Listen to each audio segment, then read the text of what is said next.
A farmer shelters an injured soldier without knowing his rank, but 2 days later, a parade of generals shows up at his door. Before we continue, don't forget to subscribe to the channel, like the video, and comment where in the world you're watching from. Let's go. The morning sun cast a pale glow across the farmland, illuminating rolling fields of wheat and corn that seemed to stretch on forever.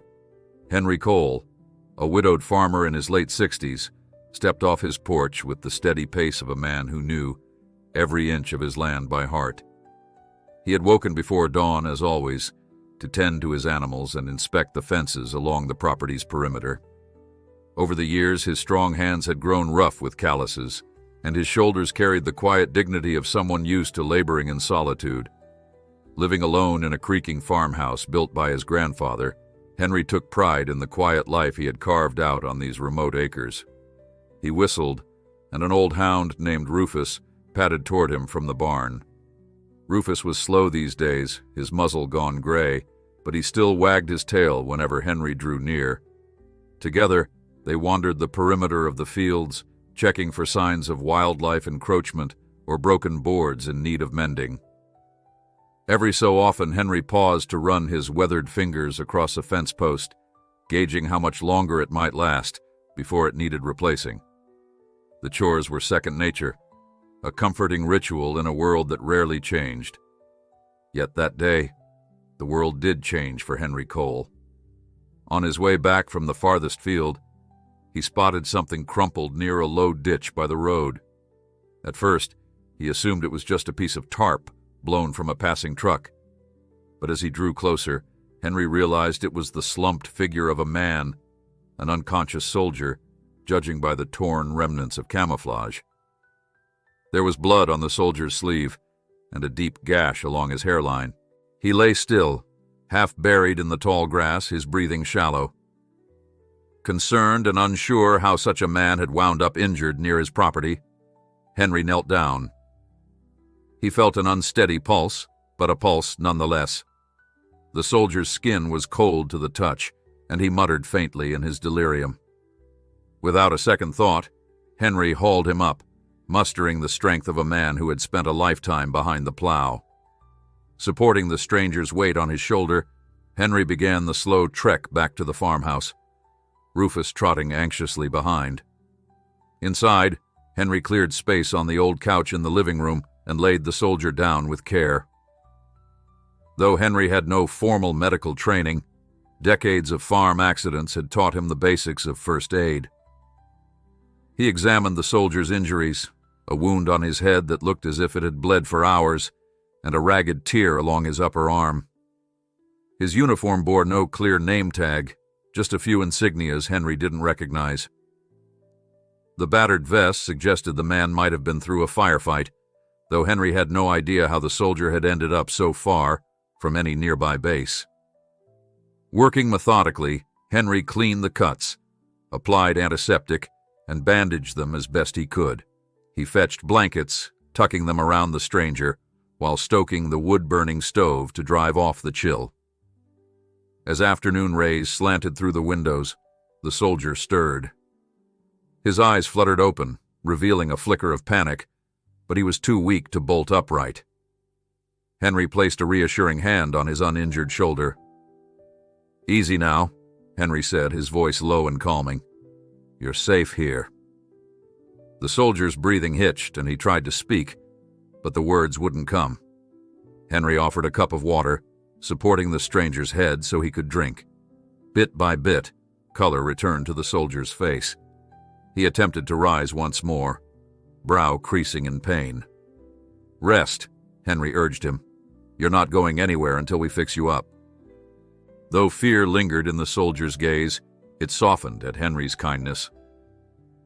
After a moment of wary silence, the man closed his eyes again. Soon, exhaustion overcame him, and he slipped back into a fitful doze. Henry kept watch, checking on him every half hour to see if fever took hold. Outside, the day progressed as it always did, the tasks calling to Henry from the barn, but he couldn't leave the stranger for long. Something about the soldier's predicament tugged at Henry's heart, reminding him of a time decades ago, when strangers had shown him mercy in his own darkest hour. By evening, the soldier's fever spiked. His forehead burned, and he tossed anxiously, uttering half-coherent words about a mission gone wrong. Henry pressed a damp cloth to the man's brow, hoping to draw out the heat. Whatever trouble had found this stranger, it was big. Henry sensed that much. He wondered if he should call someone, an ambulance, the local police, maybe the small clinic in town. But the soldier's uniform suggested a different chain of command, and Henry hesitated. He had never trusted outside officials meddling in his affairs, not after the property disputes with the county that had nearly cost him his land years ago. Besides, he suspected that a wounded soldier showing up unannounced might raise complicated questions. For the time being, he decided to care for the young man himself. That night, Henry made a simple stew and tried spooning a few sips into the soldier's mouth. The stranger winced, but managed to swallow some. In between fevered dreams, he mumbled thanks, eyes glassy with pain. Henry offered a gentle smile and introduced himself, though he wasn't sure the soldier understood. The man tried to say his name, but it came out garbled, and soon he drifted off again. Before turning in, Henry double-checked the doors and windows. Something in his gut told him this soldier didn't wander onto his land by chance. He might have been running from danger, or perhaps danger had followed. The quiet farmland that Henry cherished so deeply could be shattered if trouble arrived on his doorstep. Still, he refused to abandon this stranger in need. He set out a loaded rifle near the back door, an old habit from days when coyotes roamed too close to his livestock. Then he settled into a chair beside the couch, ready to keep watch in case the soldier's condition worsened. Morning broke clear and bright, the soldier's fever subsiding. When his eyes opened, they seemed more lucid. Henry offered him a battered notebook and pencil. "You got a name, son?" The soldier's hand trembled as he scrawled something on the paper, but the letters were messy. He let the pencil fall, frustrated. Henry took a look at the partial word, M-A-R. "Looks like Mark. That your name?" The soldier tried to speak, managed a whisper. "Martin." "Sir." Henry nodded. "All right, Martin, let's get some broth in you." As Henry helped Martin sip the broth, the young man began to focus. He glanced around the modest farmhouse, taking in the old quilt on the couch, the faded wallpaper, the photographs on the mantel. Henry noticed Martin's eyes lingering on a framed black-and-white picture of a woman with kind eyes and a gentle smile.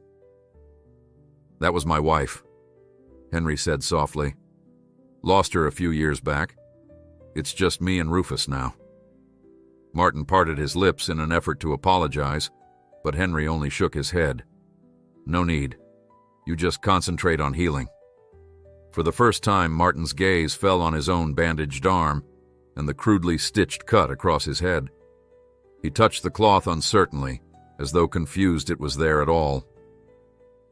"Thank you," he rasped. "Didn't think I'd make it." Henry ventured. "Care to say where you came from? There's no military base near here that I know of." Martin's eyes darted aside. "Can't say much. Mission was classified." "Fair enough," Henry said, raising a brow. "But you rest easy. Nobody will pry it out of you here." Though Martin's caution remained evident, relief flickered across his features. A faint color returned to his cheeks. Henry could see that Martin was a man accustomed to discipline, but also on edge, like he expected trouble at any moment. "You'll be safe with me," Henry assured him. "Nobody else sets foot on this property without my say-so." Over the next day, Martin found enough strength to stand, though he wobbled. Henry insisted he take it slow. Rufus tagged along whenever Martin ventured to the porch for fresh air. The farmland, spread out under a wide-open sky, must have been a sight of peace for a soldier used to harsh terrains or conflict zones. He breathed it in, wincing whenever his injuries throbbed. Henry noticed the grimaces and made a mental note to recheck the stitches that evening. Henry was in the barn when he heard the distant rumble of an approaching vehicle. This was unusual. The road to his land didn't see much traffic, aside from the old mail truck or the occasional neighbor hauling feed. Wiping his hands on a rag, Henry stepped outside. A plain black SUV was rolling up the dirt lane, tires crunching gravel. The hair on Henry's neck prickled. Something about the tinted windows and the crisp, no-nonsense way it moved raised immediate suspicion. He glanced at the farmhouse, thinking of Martin inside. The soldier might not be ready for visitors, especially not ones who arrived unannounced in dark vehicles. Henry strode forward, intercepting the SUV before it reached the house. The window slid down, revealing a man in a tailored suit. His expression was polite, but cold, like he was used to immediate compliance. "Good morning," Henry said, keeping his voice neutral, his stance firm. "You folks lost?" The man glanced at a notepad and responded briskly. "We're looking for a missing individual, possibly injured. You live here alone, sir?" Henry felt his heart thump. "I do, and I haven't seen anyone wandering around my fields. Who might you be?" The suited man's eyes didn't waver. "Just someone with a vested interest in his safe recovery. If you see anything, please contact the authorities." Henry nodded slowly. "Sure will." The man studied Henry for another moment, then rolled the window up. The SUV turned around, heading back down the lane. Dust rose in its wake. Henry waited until it disappeared, tension coiled in his gut. Something about those men felt off. They never identified themselves, never gave a name or flashed a badge. It reminded him of the stories he had heard about private contractors or government agents who operated outside normal channels. He hurried back into the house. Martin, leaning against the couch, asked quietly, "Who was that?" Henry's face was grim. "Looking for you, I reckon. Claimed they want to ensure your safety, but I didn't trust the look in that man's eyes." Martin's breathing grew shallow. He pressed a hand to his bandaged arm. "If they found me here, you'd be in danger." Henry's jaw tightened. "Let me worry about that. I'm not turning you out just because some fancy suit with a shiny SUV thinks he can intimidate me." Martin wanted to protest, but exhaustion took over. He sank onto the couch, eyes clouded with worry. Henry patted his shoulder, then moved to check the windows. He had a feeling that black SUV wasn't finished with them yet. Whatever Martin's rank or mission, it had clearly attracted the interest of powerful people. Henry reflected that he still didn't know the full truth about this soldier, but he had made his choice. He would keep Martin safe, come what may. Outside, the farmland lay peaceful under the midday sun. Wind blew gently through the wheat, and clouds drifted lazily across the sky. But Henry Cole had lived long enough to sense a storm brewing. He didn't know exactly when it would strike, only that it was coming, and soon.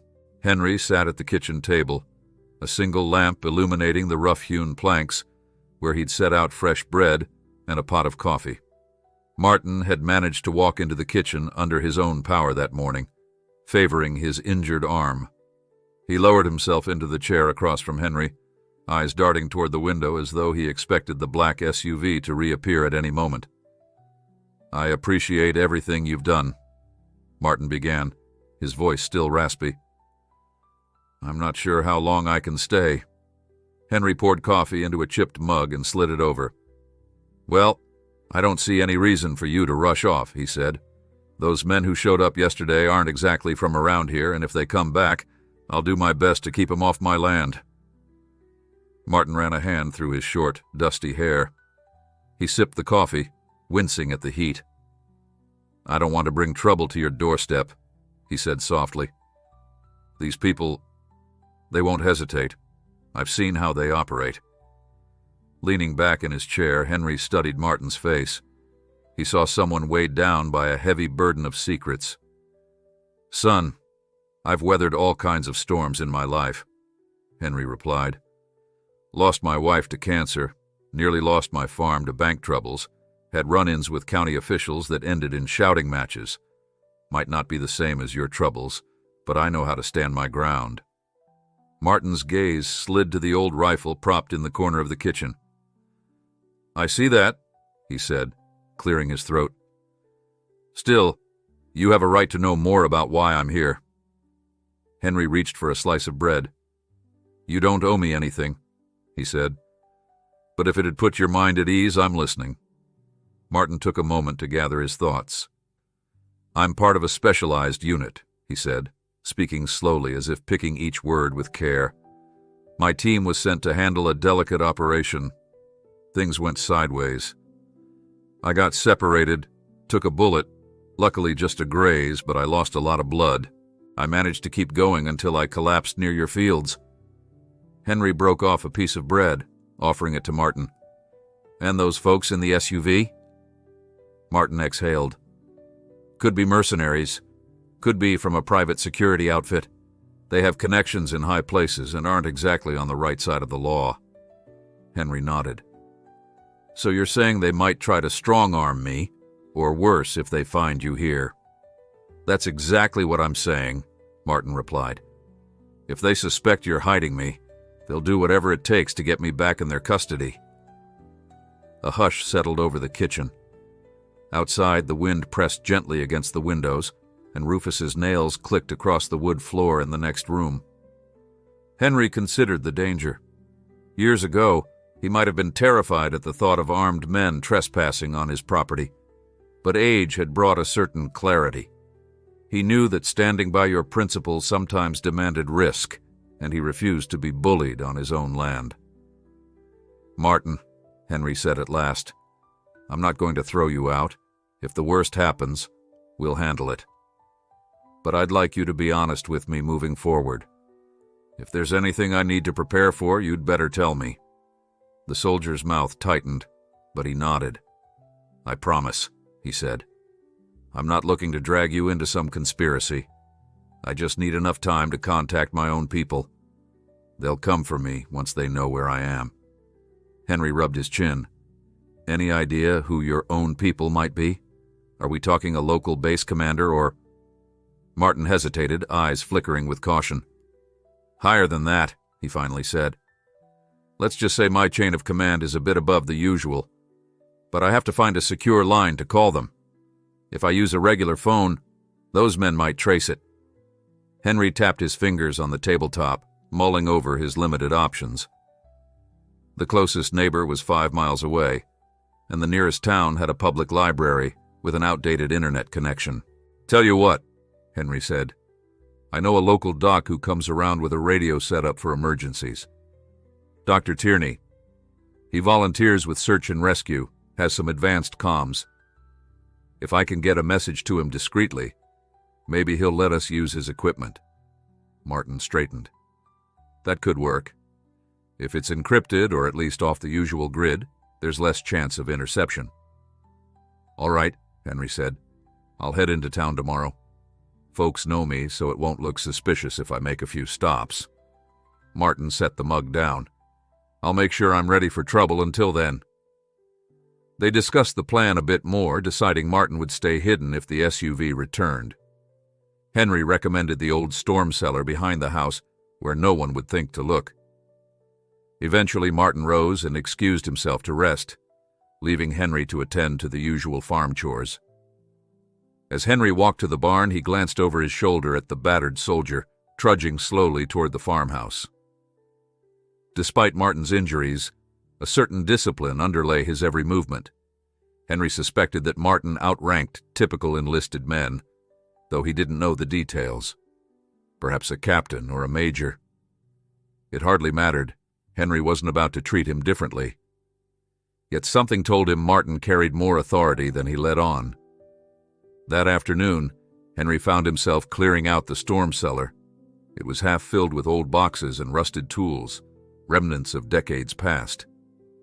He hauled them into the barn and covered them with a tarpaulin.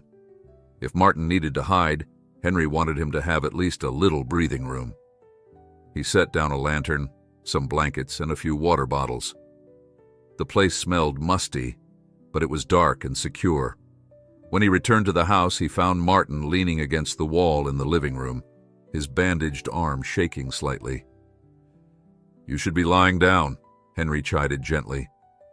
I know, Martin said. Just been thinking. What if those men decide to strong-arm you while I'm hiding? I can't just sit by. Henry stood silent for a moment. Then he hefted the old rifle from its corner and placed it in Martin's good hand. I'm no stranger to a firearm, but you've got the training. If push comes to shove, I'd rather you have this. I'll grab my spare. Martin accepted it without argument, though his eyes carried a sadness Henry recognized in those who had done more fighting than they ever wanted to. Let's hope it doesn't come to that. Night came on faster than usual, the late summer darkness creeping across the fields. Henry set out feed for the animals, locked up the barn, and double-checked the doors. Martin's condition seemed to improve each hour, though it would take time before he could run or defend himself properly. The pair ate a quiet supper of beans and cornbread, exchanging only a few words. Every so often, Martin's gaze flicked to the window, as if expecting headlights to cut through the gloom. They turned in early, Henry leaving Martin on the couch with extra blankets. He insisted Martin take the farmhouse bedroom, but the soldier refused, saying he'd rather be near the front door in case of intruders. Henry understood and didn't argue. From the bedroom, Henry listened to the soft crackle of the wood stove, punctuated by Martin's occasional cough. Though the hour grew late, Henry's nerves stayed on edge. He must have dozed because near midnight he jolted awake, certain he'd heard a distant engine. Heart pounding, he quietly rose and peered through the front window. Nothing stirred outside but the fields and moonlight. Then, faintly, he saw a pair of headlights out by the main road, shining for a split second before disappearing behind a row of trees. His stomach twisted. Maybe it was a random passerby, but he doubted it. He hurried into the living room, where Martin already sat upright, clutching the rifle. Car out on the road, Henry whispered. Martin nodded, muscles tense. They could be scoping the place from a distance. Henry peered out again, no new sign of the headlights. I'll check the back windows. While Henry made his way through the house, Martin kept watch by the front door. The property was silent, except for the chirp of crickets and the gentle rustle of nighttime breezes. If anyone was out there, they were doing a good job of hiding. After half an hour, Henry returned. No movement behind the barn, he reported, voice low. Might be nothing, but we should be ready. They took turns standing watch until the first faint glimmers of dawn touched the sky. Henry brewed a pot of coffee, though neither man had gotten much sleep. Over steaming cups, they discussed the day's plan. Henry would drive into town, quietly track down Dr. Tierney, and arrange a meeting without attracting attention. Martin would stay out of sight in case the black SUV tried to circle back. Don't take unnecessary risks, Martin said. They might follow you. Henry tapped the side of his mug. I'm an old man picking up feed supplies and maybe a prescription, he replied. I'll act like it's any other day. He paused. While I'm gone, you keep that rifle close, and if trouble finds you first, you hide. Martin managed a ghost of a grin. Understood. By the time the sun rose high enough to cast long shadows across the wheat, Henry was preparing to leave. He loaded a few crates of eggs into his dented pickup, giving himself a plausible reason to head into town. He often sold fresh eggs to a shop on Main Street. Rufus, catching Henry's routine, wagged his tail expectantly, but Henry frowned. Sorry, boy, he said, patting the hound's head. You stay here with Martin. Keep him company. Rufus whined in protest, but Henry shook his head firmly. He didn't want the dog with him in case trouble started. With a reassuring nod to Martin, Henry climbed into the truck. Martin stood by the porch, watching Henry back out onto the dirt lane. The soldier's bandages were fresh, but his posture still hinted at pain. Yet there was a resolve in his eyes, as though he'd decided this farmhouse was the last place he'd let the enemy take from him. Henry set off down the rutted path, dust kicking up behind his tires. The farmland stretched wide under the morning sun, and for a moment Henry felt that strange blend of peace and dread. He hated that fear had seeped into his daily chores. He longed to resume the quiet life he'd always cherished. But something deeper compelled him to protect Martin, no matter the cost. Too many times in Henry's youth, men of power had stomped through with no regard for those who got hurt in the process. Not this time, Henry thought. This time, he'd stand firm. As the old truck merged onto the main road, Henry glanced in the rearview mirror. He saw no sign of suspicious vehicles behind him, no tinted windows or black SUVs creeping at a distance. With a steadying breath, he pressed onward. If everything went according to plan, he'd speak to Dr. Tierney by noon, use whatever radio equipment the doctor had, and get word to Martin's superiors, whoever they were. But Henry couldn't help remembering the flicker of fear in Martin's eyes when the soldier mentioned higher-than-usual authority. Henry wondered just how high that might be.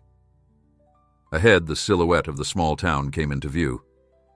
Henry silently promised he'd handle this quickly and discreetly, but in the back of his mind he sensed that trouble had a way of finding those who tried to do the right thing.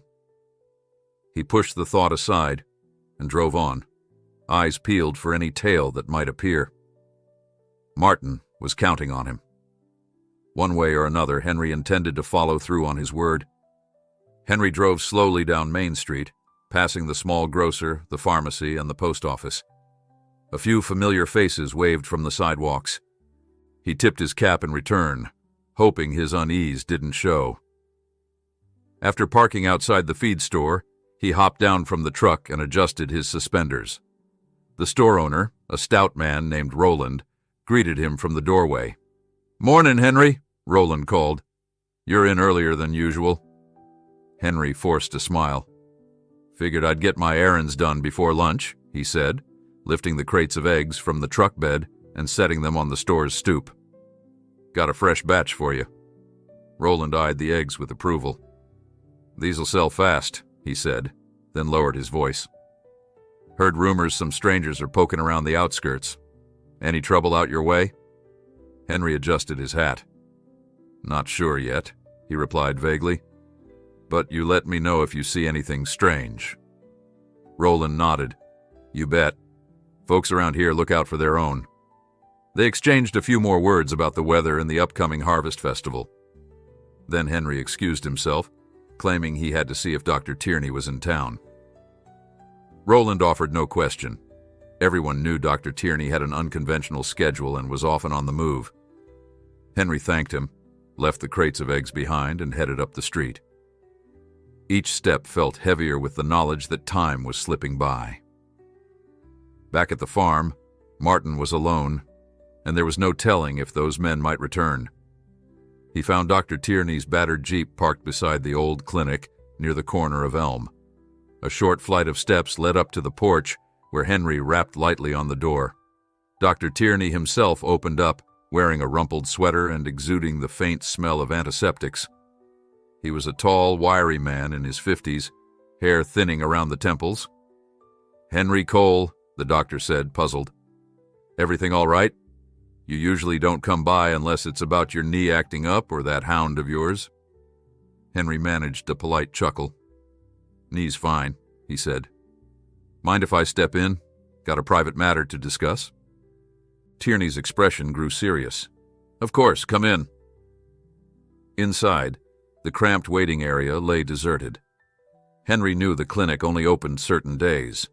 Plus, Tierney spent much of his time volunteering with local rescue units. The doctor led Henry into a small exam room that reeked of disinfectant. Closing the door behind them, Tierney offered Henry a seat on a stool. "Now, what's troubling you?" Henry removed his cap. "Doc, I got an injured fella at my place," he began quietly. "He's a soldier, wounded. Claims there might be dangerous types looking for him. I've been patching him up, but he says he needs to make contact with his superiors, securely." Tierney's brows shot up. "A soldier? Out by your farm? Henry, are you sure you're not in over your head?" "Could be," Henry admitted, "but he was half dead when I found him. Couldn't just leave him to the elements. He cleared his throat. Anyway, I recall you sometimes have a special radio set up for search and rescue ops, the kind that doesn't run through normal phone lines. If we could borrow it, just for a short call, it might get him out of my hair before trouble shows up. The doctor folded his arms, taking a moment to consider. I do have a wideband transceiver that can patch into emergency frequencies. Encryption software, too, for certain rescue scenarios. But Henry, this could put a target on my back. Henry nodded, appreciating the gravity. I understand. If you'd rather not get involved, I won't hold it against you. Tierney shook his head slowly.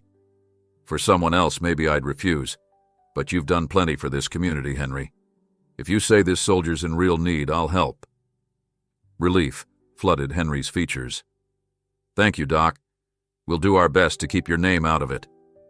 Tierney glanced around as though the walls might have ears. All right, I'll grab the gear. You want to drive with me, or would you prefer we meet later? Better if we don't draw attention driving off together, Henry replied. How about you head out in an hour? Folks know you make house calls. You can say you're checking my knee if anyone asks. Fair enough, the doctor said. I'll pack up and follow your truck's trail after a bit. Just keep an eye out. If these men are half as dangerous as you say, they might be watching. Henry thanked him warmly, then slipped out the back door. His next stop was the pharmacy, where he bought extra bandages and antiseptics under the pretense of restocking his own first aid supplies. He also grabbed a bag of cornmeal, anything to maintain normal appearances. In his truck, he took a circuitous route leaving town, scanning mirrors for suspicious vehicles. He noticed a faded pickup that seemed to trail him for 2 blocks, but it turned off near the diner, so perhaps it was coincidence. Once he hit the open road, Henry relaxed slightly. The farmland spread around him, the fields shimmering in midday heat. Yet his heart pounded at the thought of returning to find Martin gone, or worse. Each bump in the dirt lane reminded him that Dr. Tierney was taking a risk by helping them. Henry resolved to keep the doctor's name well out of anything official. Martin could presumably arrange for quiet extraction once contact was made. When Henry finally pulled up to the farmhouse, Rufus bounded out with a bark of welcome. He saw Martin emerge behind the dog, rifle in hand. Martin's expression was tight, but he lowered the weapon once he recognized Henry. Everything all right? Martin asked. Henry hopped down. No signs of trouble, at least none that stuck around, he replied, shutting the truck door. Got a doc friend who agreed to help. He'll be here soon with some special radio gear. Martin let out a long breath. That's a relief. I was worried you might get followed. A black sedan passed by earlier, slowed down but didn't pull in. Henry's brow creased. A sedan this time, huh? Might be the same group, using a different vehicle. Let's stay on guard. The doctor said he'd arrive in about an hour. Martin eased himself onto the porch, then gratefully accepted the fresh bandages Henry had purchased. As they sat, Henry helped him swap out the old ones, checking the wounds for infection. Looks like you're healing, Henry observed, gingerly applying antiseptic. Head cut's closing up nice. Martin nodded. Thanks to you. He flinched slightly at the sting, but held still. After a moment, he looked around at the homestead. The barn, the chicken coop, the fields waving in the breeze. This is good land, he murmured. I can see why you'd defend it. Henry secured the bandage. Been in my family for 3 generations, he said. My son moved to the city years ago, wasn't interested in farming, so it's just me now. I like the quiet. Never expected I'd be in the middle of any cloak and dagger business. Martin cracked a tired smile. And I never expected an old farmer to save my life. They shared a brief moment of mutual respect before Henry stood. Let's get something to eat, he said. Then we'll wait for the doc. Inside, Henry heated leftover stew on the wood stove.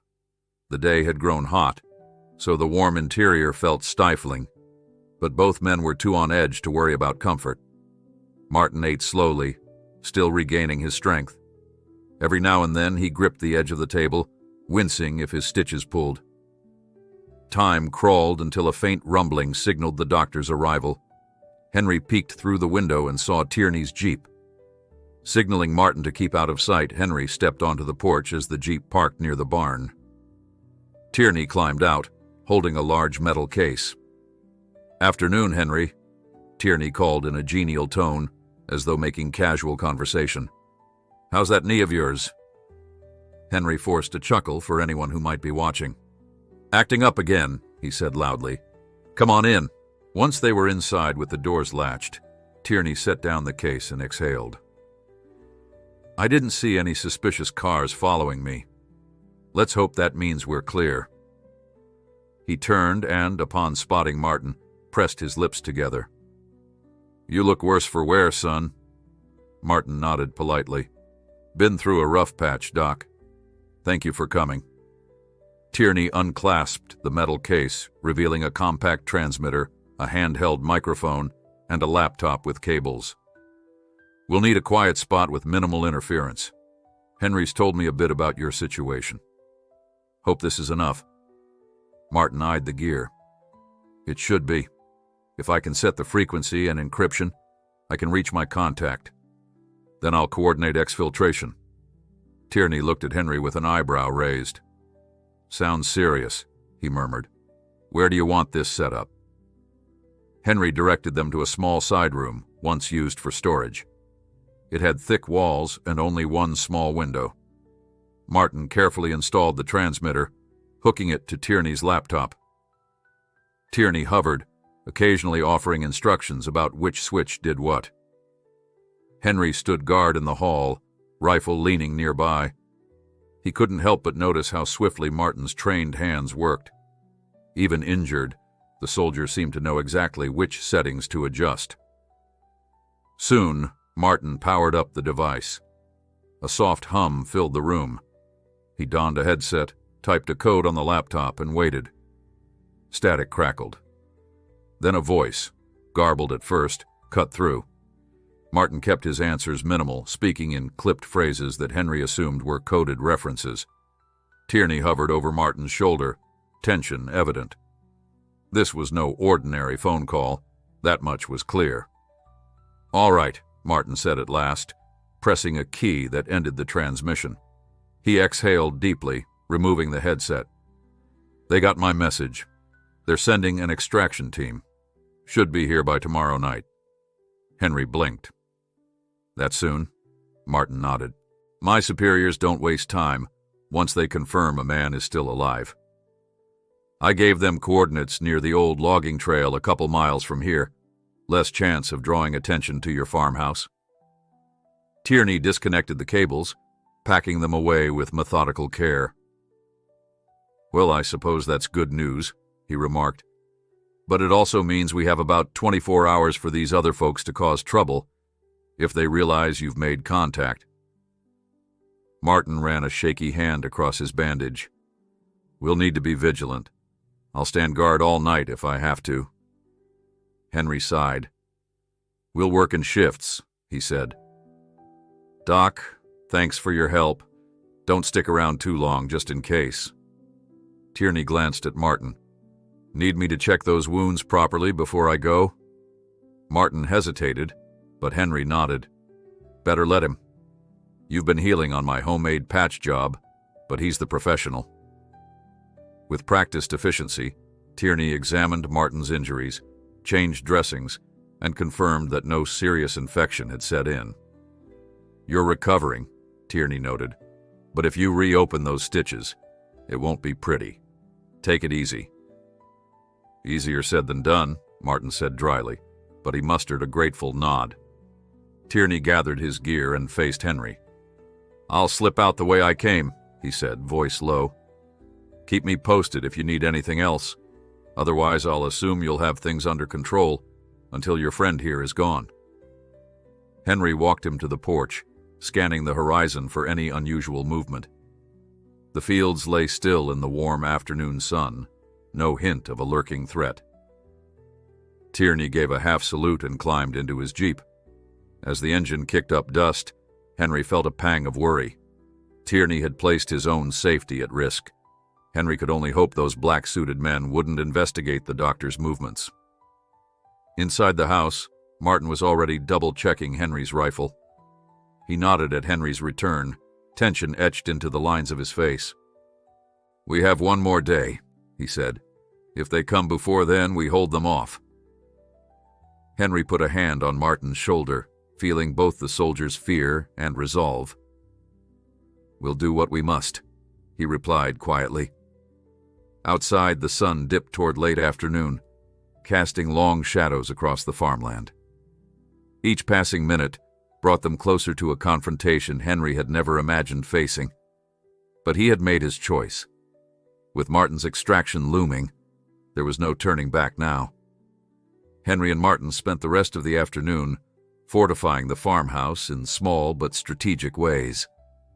Although Henry's property was too large to fence off entirely, they stacked a few extra hay bales near the barn's entrance and cleared debris from the area around the porch, making sure there was open sight lines if anyone approached. Martin kept checking his bandages, annoyed by his own limitations, but determined not to let a fresh wave of pain distract him from preparing for a potential confrontation.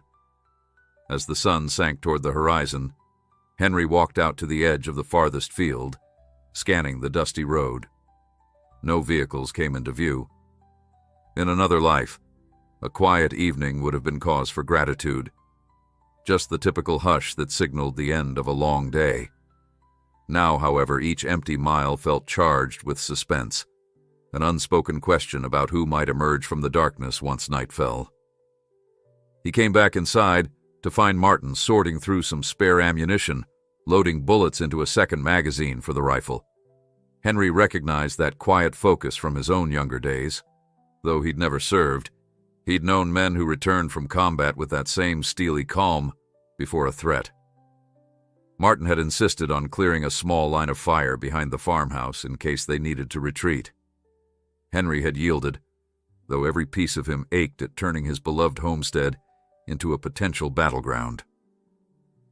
"Sun's about to set," Henry said softly. "Should we set up a watch schedule?" Martin's gaze flicked up. "Yes," he said. "I'll handle the first shift if you don't mind. I need to keep busy." Henry studied him a moment. "All right," he agreed. "But don't push yourself too hard. You're still healing." Martin gave a nod of acknowledgement, but said nothing. Outside, the cicadas began their evening chorus, and the air grew cooler. Henry ladled out some leftover stew, which they ate in near silence at the kitchen table. Every so often, Rufus ambled in, tail wagging uncertainly, as if sensing the tension. Henry gave the hound a gentle pat on the head, whispering reassurance. When darkness settled fully, Martin picked up the rifle and moved to the front window. Henry, fighting a wave of fatigue, retreated to the living room couch with his spare shotgun cradled in his lap.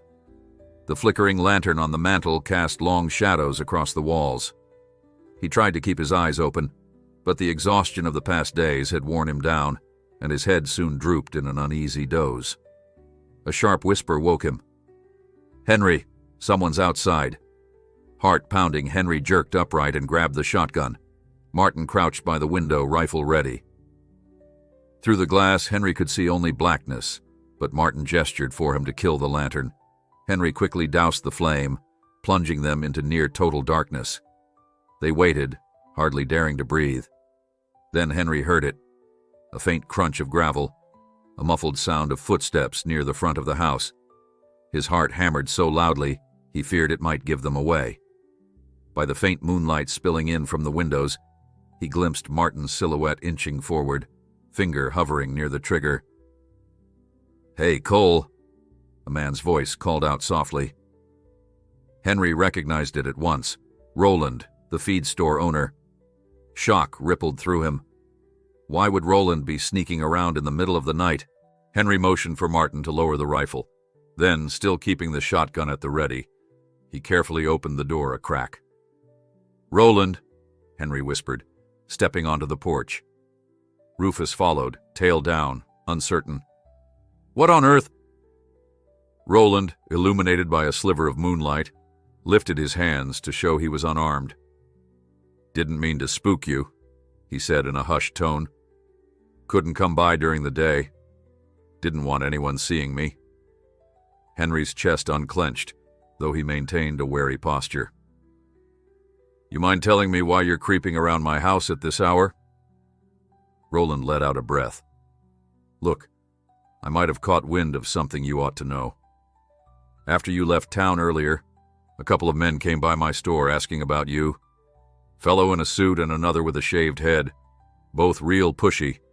They wanted to know if you'd mentioned anything about a strange man, maybe a soldier." Henry's stomach twisted. "You tell them anything?" "Only that you came in and dropped off eggs. I said I had no clue where you were headed after. They looked at me like they didn't believe a word. Then one of them made a comment about farmland being lonely after dark." Roland shuddered.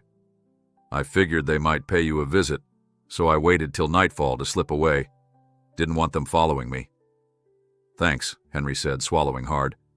"You didn't see them behind you?" Roland shook his head. "I took the back roads, left my truck half a mile out and walked the rest of the way." Glancing nervously past Henry's shoulder, Roland seemed to notice Martin's outline. He recognized, perhaps, the soldier's stance. "So, it's true?" Henry hesitated, then decided Roland deserved some explanation. "He's wounded, needed a place to rest. Those men are after him, but I aim to keep them off my land." Roland shook his head grimly. "They mean business.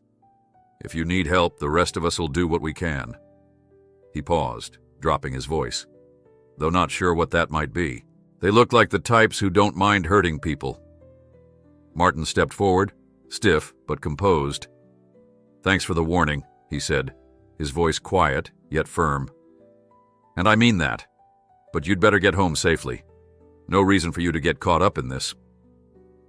Roland's eyes darted between Martin and Henry. "I'll do that. Just be careful, both of you. Word's spreading fast that strangers are sniffing around. If you need an extra pair of hands, Henry, I can bring more folks tomorrow." Henry placed a hand on Roland's shoulder. "Appreciate it," he murmured. "But for now, let's keep it quiet. I got a plan in motion. If it goes sour, I'll send Rufus with a note to your place." It was a desperate notion, but Roland nodded in agreement. "All right," Roland said. "I'll slip back the way I came. Good luck, Henry." He offered a quick handshake, his palm clammy with tension. Then he melted into the darkness, footsteps fading toward the fields. Henry waited until the sound vanished. Then he ushered Martin back inside, relocking the door. Together they stepped into the living room, each lost in thought. "So they've been shaking down the locals?" Henry said, voice grim. Martin, face drawn, replied, "They must suspect I'm here. We have to be ready for them tonight or tomorrow morning." Henry nodded. "Our best hope is that your extraction arrives before they do, but we can't count on luck."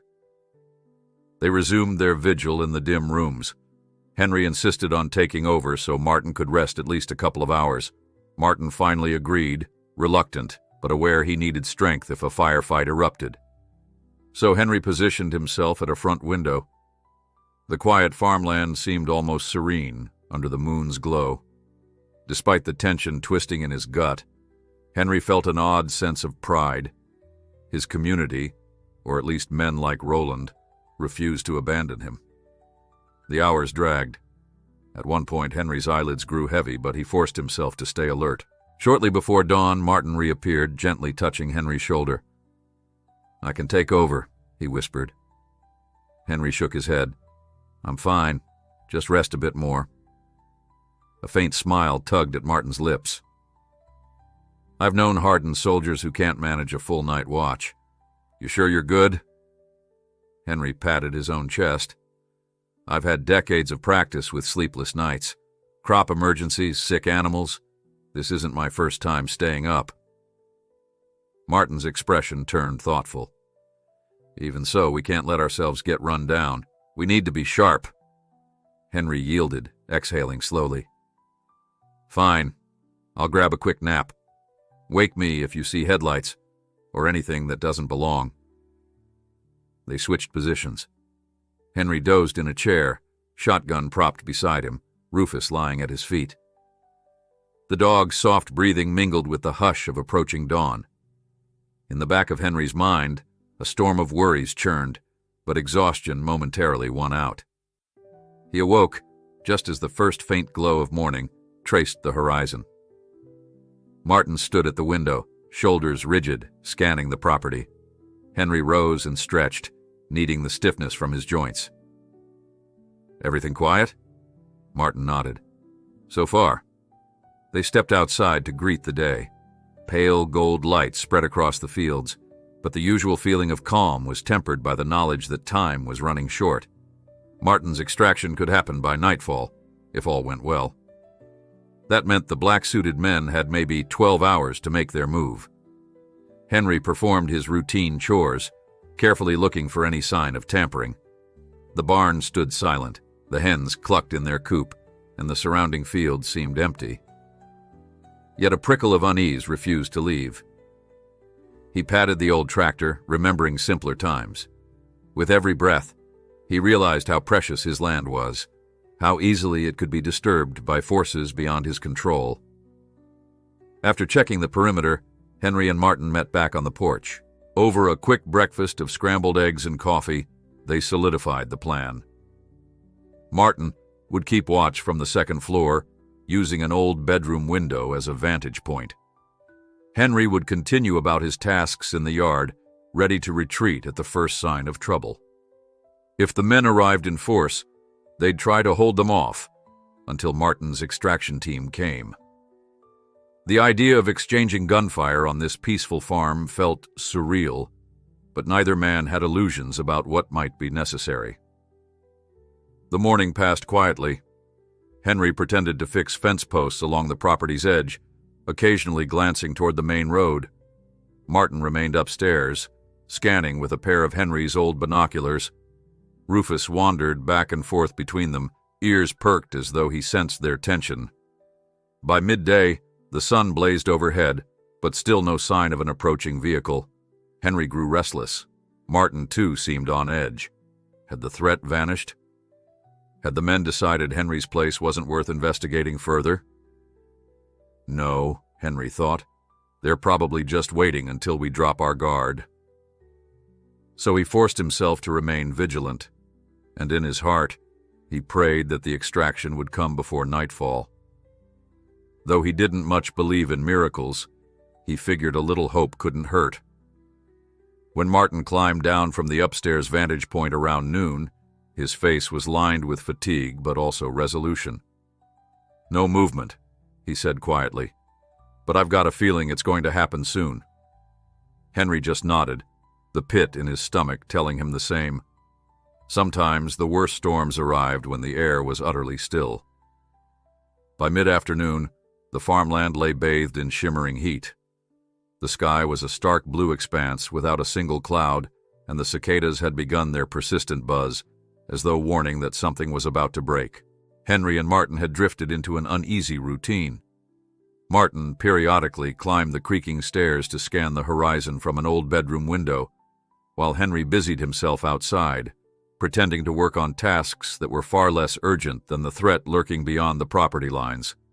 Their nerves were frayed, and though neither spoke much, the heaviness in the air made each glance and nod reverberate with unspoken tension.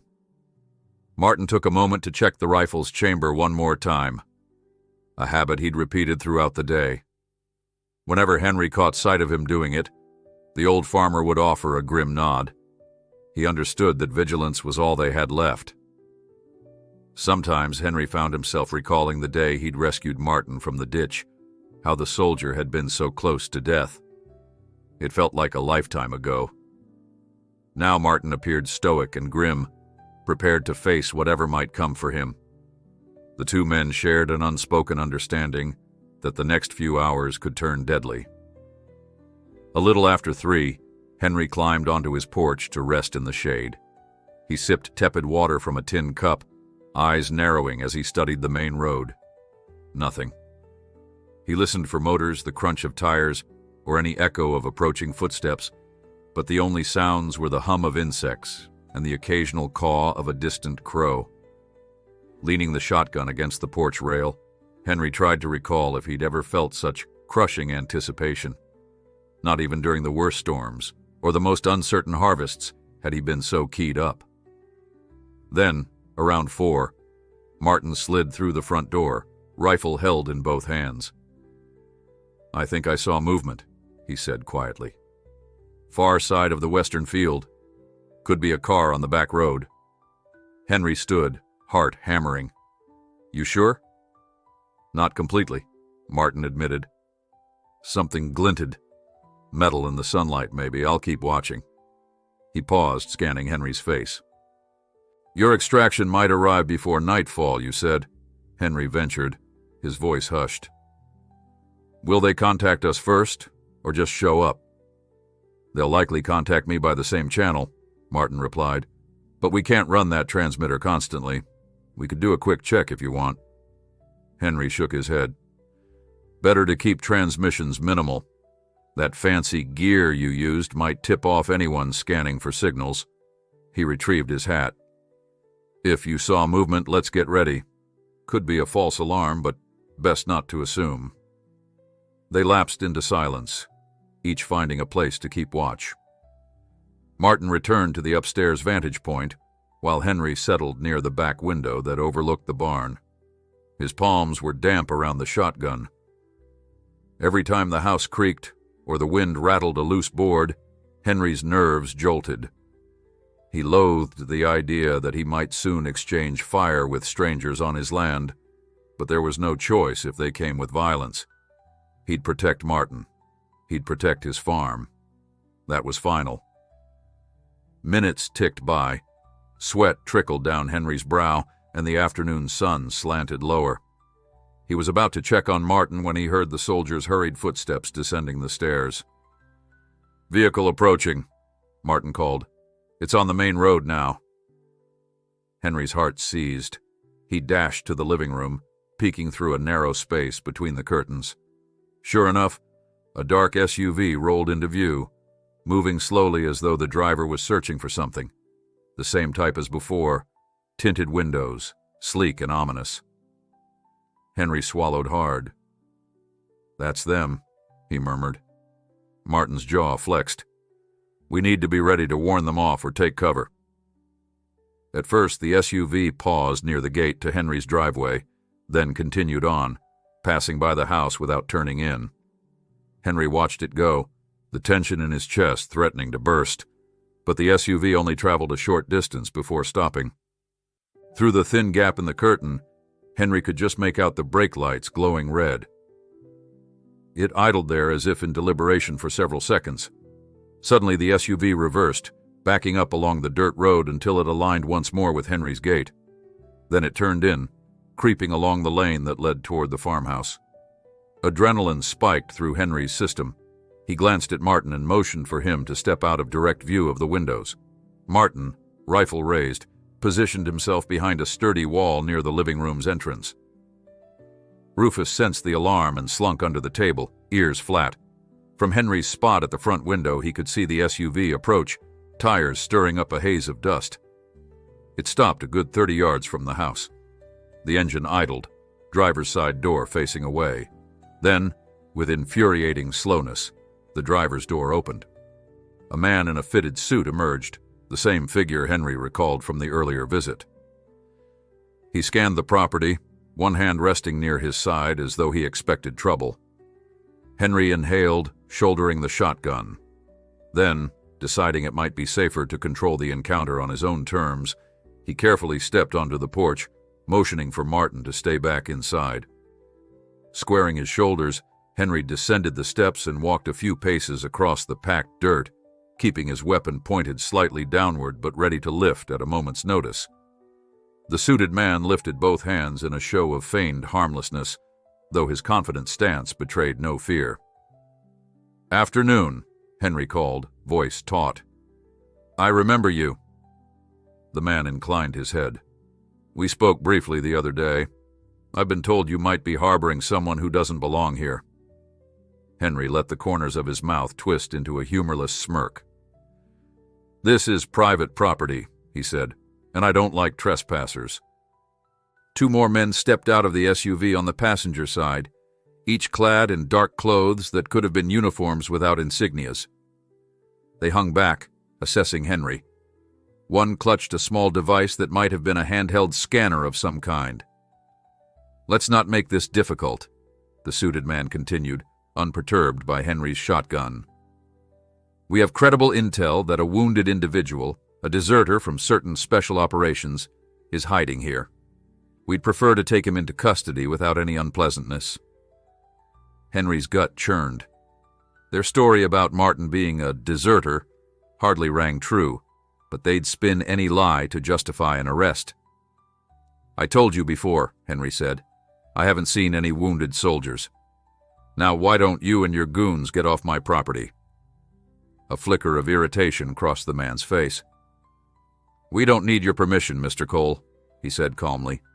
"But we are prepared to offer compensation if you cooperate. A generous sum if you hand him over with no fuss." Henry tightened his grip on the shotgun. "You come to me with bribes? Who the hell do you think I am?" The man's lips tightened.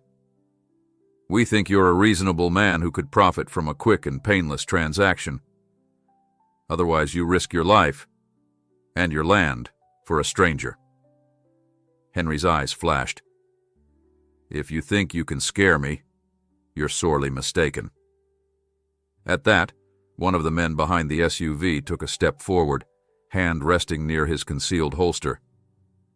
The suited man gave a small nod of permission. In an instant, Henry felt the tension sharpen.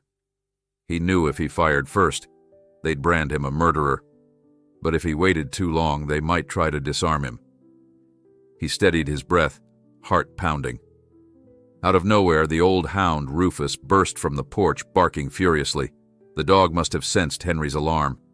He bounded across the yard, hackles raised. The tension escalated, and Henry shouted, "Rufus, heel!" But the dog ignored him, trotting closer to the intruders, barking angrily. One of the hired men, possibly spooked, pulled a sidearm and aimed at Rufus. In that frozen instant, Henry acted on instinct, swinging the shotgun upward. "Don't you dare!" he roared. The man froze, and the suited figure held up a restraining hand, cautioning his subordinate not to shoot. Rufus continued barking, but did not approach closer. Henry's heart hammered so violently he thought it would burst. He feared that if he took his eyes off the man's gun, they might try something else. "Call off the dog," the suited man said in a chillingly calm tone, "and maybe we can keep this civilized." Henry whistled sharply, and to his relief, Rufus retreated a few yards, still growling low in his throat. Henry shifted his gaze back to the intruders. "Leave now," he repeated. "I don't take kindly to men threatening my dog." A flicker of annoyance passed over the man's face. "We'll be back with a warrant," he claimed, though Henry doubted their operation was legal enough to produce any real paperwork. "If you value your life, you'll reconsider our offer. Otherwise, when we come next time, it won't be a polite conversation." Without another word, the suited man jerked his head, signaling his subordinates back to the SUV. The group retreated, guns not quite lowered. Henry watched them climb in, and the SUV spun around, speeding away down the lane in a cloud of dust. Only once they had disappeared did Henry let out the breath he'd been holding. His knees felt shaky, but relief mingled with dread. That had been too close. Rufus nearly paid the price for their standoff. Henry trudged back to the porch, shotgun still cradled, where Martin appeared at the door, eyes blazing with concern. "You okay?" Martin asked. Henry nodded, though his heart was still racing. "Yes, but they'll be back. Next time, they'll come ready for a fight." Martin's jaw clenched. "Then, we'd better make sure we're gone before that happens. My team should arrive tonight." Henry breathed a ragged sigh. One more night to hold on, I suppose. Glancing at the setting sun in the distance, Henry wondered if they could last another confrontation, especially if the intruders returned with more men. But they had no choice. He and Martin would stand firm, at least until the extraction team arrived. He only prayed that rescue would come sooner rather than later, before the next assault tested the limits of his courage and his old shotgun. Night descended again on the farm, the last trace of daylight fading into a smoky horizon. Henry lingered by the porch, hands trembling slightly from the tense confrontation earlier. Martin stood alongside him, rifle slung over one shoulder, scanning the yard for any sign of lurking headlights. In the distance, Rufus paced in restless circles, letting out the occasional low growl.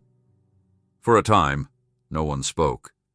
It was as though the farmhouse itself held its breath, anticipating trouble that might strike at any moment. Inside, Henry lit a single oil lamp to keep from stumbling in the dark.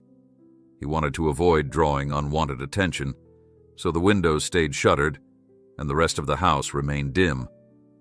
The faint glow flickered across Martin's pale features as he eased into a seat at the kitchen table. Henry joined him there, laying the old shotgun within arm's reach. Shadows moved across the walls, twisting and elongating with each shift of the lamp's flame. "I still can't believe they just left," Henry finally muttered. "They threatened me, then drove off. Makes no sense unless they're planning something bigger." Martin exhaled. "They've confirmed I'm here. Now they're probably regrouping. They might wait until after midnight, when we're tired, or tomorrow, hoping we'll drop our guard." He shot a glance toward Henry's slumped shoulders. "How are you holding up?" Henry rubbed the back of his stiff neck. "Could be better," he admitted. "I'm no soldier, but I'm too stubborn to let them walk in and take what they want. They tried bribery, then intimidation. Neither worked, so that leaves brute force." Martin nodded grimly. "They'll come in numbers, most likely. We won't be able to hold them off forever. We just need to last until my ride comes." Henry stared at a knot in the worn tabletop, scowling. "All this for you. I don't mean that in a harsh way, son, but it's sure changed my quiet life." "I know," Martin said quietly. "I can never repay you for this. If I'd had any other way to reach safety, I would have taken it. But I owed a debt to the men on my team. We never leave each other behind. This mission is bigger than me, and if they silence me, a lot of truths might never come to light." Henry arched an eyebrow. "So you're carrying intel, is that it? Something that puts a bullseye on your back?" Martin considered that for a moment, lips pressed tight. Then he sighed. "Yes. I can't say more, but I have classified information about certain illegal operations. If these men recover me, they'll bury that intel forever." A knot formed in Henry's stomach. "Well, let's make sure that doesn't happen." He stood, stretched, and walked to the front window, peering through the narrow gap in the shutters. The night was silent, except for a stirring breeze. "How will we know your extraction team is close?" Martin reached into his pocket and pulled out a compact earpiece with a small receiver. "They'll broadcast on a secure frequency once they're within range. I'll hear a coded beep." He tapped the device. "I only keep it powered on for a few seconds every hour, so we don't risk detection." Henry suppressed a shiver. It was all so clandestine, like a spy thriller playing out on his modest farmland. He turned from the window and tried to reclaim some composure. "Let's fix some coffee," he said. "We might be up all night." They boiled water on the stove in near silence, each lost in private worries. Rufus, still unsettled, whined softly, sniffing the air and ambling around the kitchen as if expecting an intruder to burst in at any moment.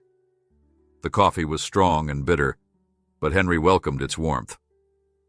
He poured Martin a cup, and the soldier drank it gratefully, wincing when his injured arm twitched. Before long, they heard a faint chirp from the earpiece Martin had set on the table. Martin snatched it up, pressing a small button.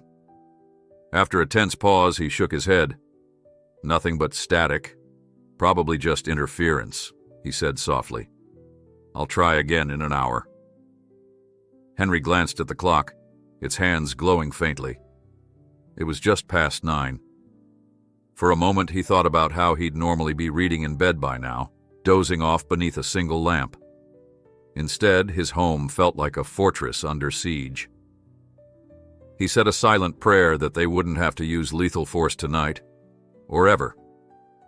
Soon, they moved to the living room, extinguished the kitchen lamp, and chose vantage points to watch both the front driveway and the side yard. Henry found a seat near the cold fireplace, while Martin stood behind a heavy armchair that offered some cover. The tension in the air was palpable, broken only by the clock's ticking and Rufus's occasional sigh. Time crawled. At 10 o'clock, Martin checked the earpiece again and got the same burst of static. Outside, the wind kicked up, rattling the shutters. Henry tried not to imagine shapes creeping through the dark. He allowed himself a quick nap, but only a brief doze, forcing his eyes open whenever the hush of the house threatened to lull him too deeply. Close to midnight, Martin's posture stiffened. "Headlights," he whispered. Henry jolted awake, clenching his shotgun. "Where?" he asked, voice thick with dread. Martin nodded toward the front windows. "I saw a glow through the shutters, possibly a vehicle on the main road." He paused, tilting his head, as if listening for an engine. It stopped moving.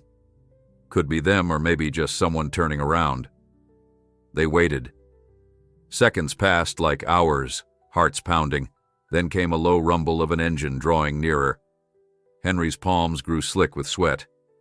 He dared to peek through a crack in the shutter and spotted twin beams of light angled at the farmhouse from 100 yards out. The vehicle paused, then advanced slowly. "Get behind something," Henry hissed to Martin. He himself crouched behind a small wooden dresser near the window, peering out with the shotgun ready. Adrenaline surged, making his pulse roar in his ears. Rufus crouched at Henry's side, silent and tense. Outside, the headlights drew closer. Henry's mouth went dry.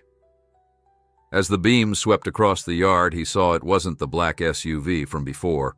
Instead, it looked like a large truck, maybe an older model with a boxy frame. The engine was loud, and the headlights were too bright, as if modified. Henry exchanged a quick glance with Martin, who shrugged. No idea who this could be. The truck halted short of the porch, the headlights blazing straight at the front windows. Henry braced, expecting armed men to leap out. Instead, he heard the engine cut off and a door slam. Then a gruff voice shouted, "Cole, you in there?"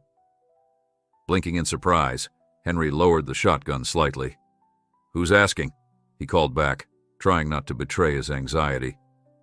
"It's me, Hawthorne. God damn, Henry, open up!" Henry recognized the name at once, Jim Hawthorne, the local rancher who lived a few miles away. Confusion warred with relief.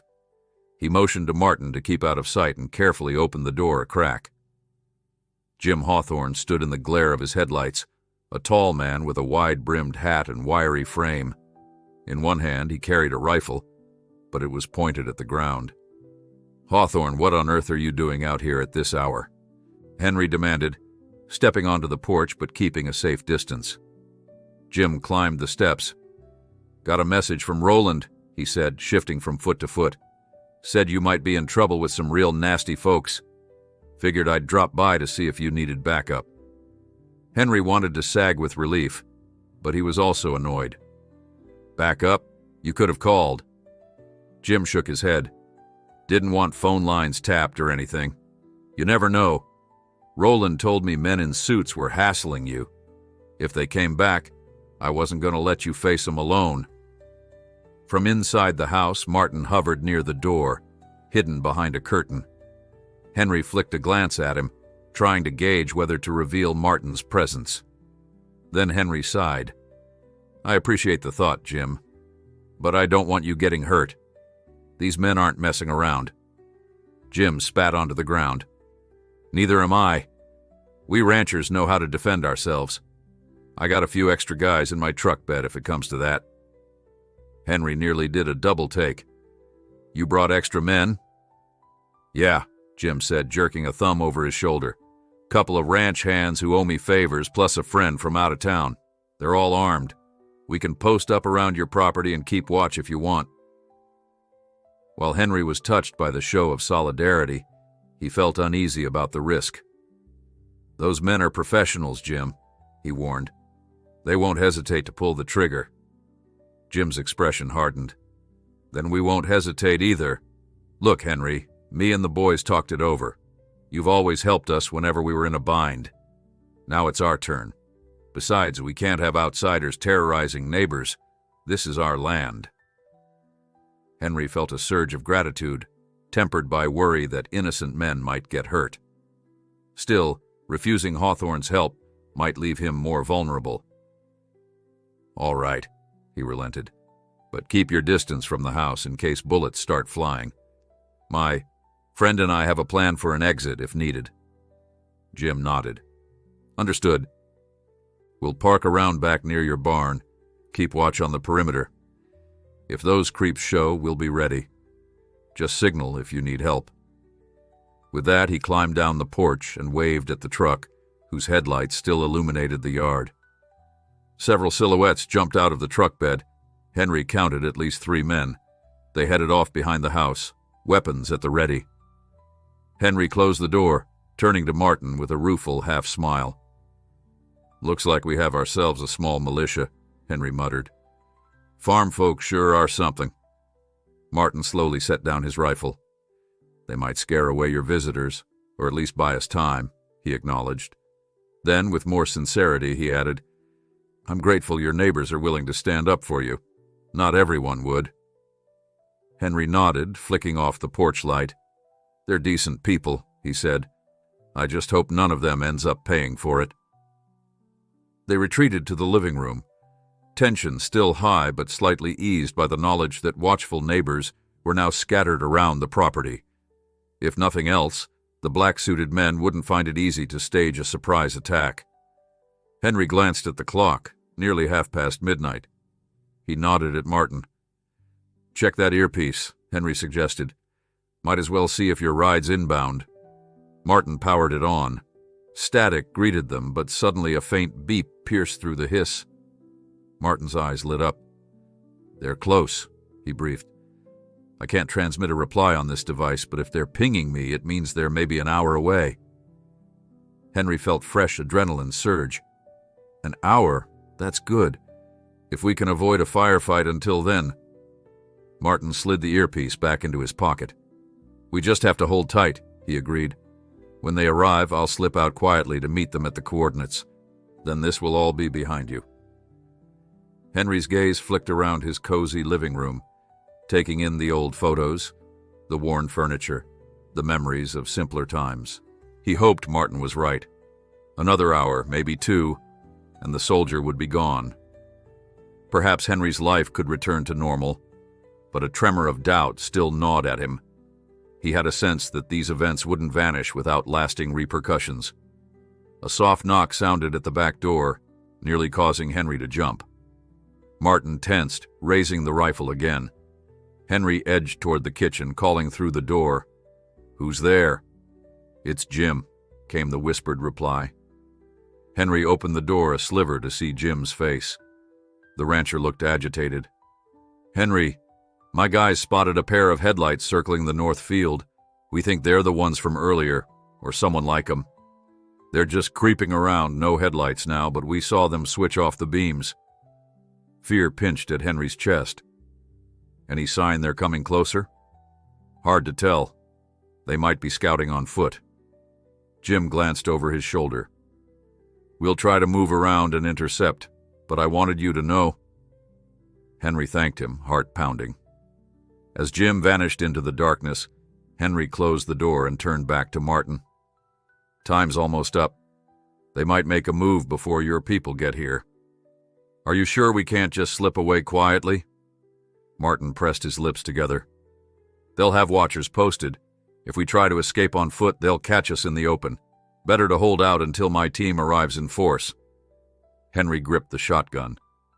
"Then let's hope your team is quick about it. They doused the kitchen lamp and retreated into the living room's darkness. Outside, a hush fell over the farm, broken only by the wind in the fields and the occasional rustle of footsteps from Jim's men prowling outside. Rufus whined, sensing the tension spike once more. Martin took position at the window, and Henry crouched behind the couch, bracing himself for whatever might come next. A moonless gloom draped Henry's farmhouse as midnight slipped toward 1 in the morning. Martin crouched in the living room, eye fixed on the window, rifle balanced firmly in his hands. Henry sat beside him on the floor, back against the couch, shotgun resting across his knees. A single lantern glowed faintly in the kitchen, throwing long shadows that flickered over the walls. Outside, the distant shapes of Jim Hawthorne's men were scattered around the property, watching the perimeter as best they could. For a few minutes, all was still, tense and expectant, as if the entire world held its breath.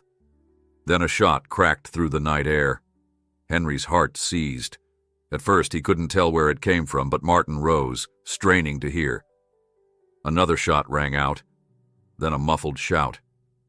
Henry set his jaw, exchanging a worried glance with Martin. Something was happening on the north side of the fields, right where Jim had warned them about suspicious headlights. Rufus sprang up, bristling, but Henry motioned the dog to stay close. Martin spoke in a tense whisper. "They're testing our defenses. If they've engaged Jim's men, they'll try to flank us." He looked down at Henry. "We need to confirm that Jim's people are okay, but we can't afford to leave the house unguarded." Henry's stomach twisted.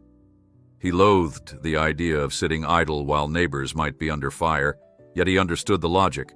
Charging blindly into the darkness could be suicide. "I'll go to the back porch," Henry decided, voice hushed. "See if I can spot anything. Stay here in case they try the front door."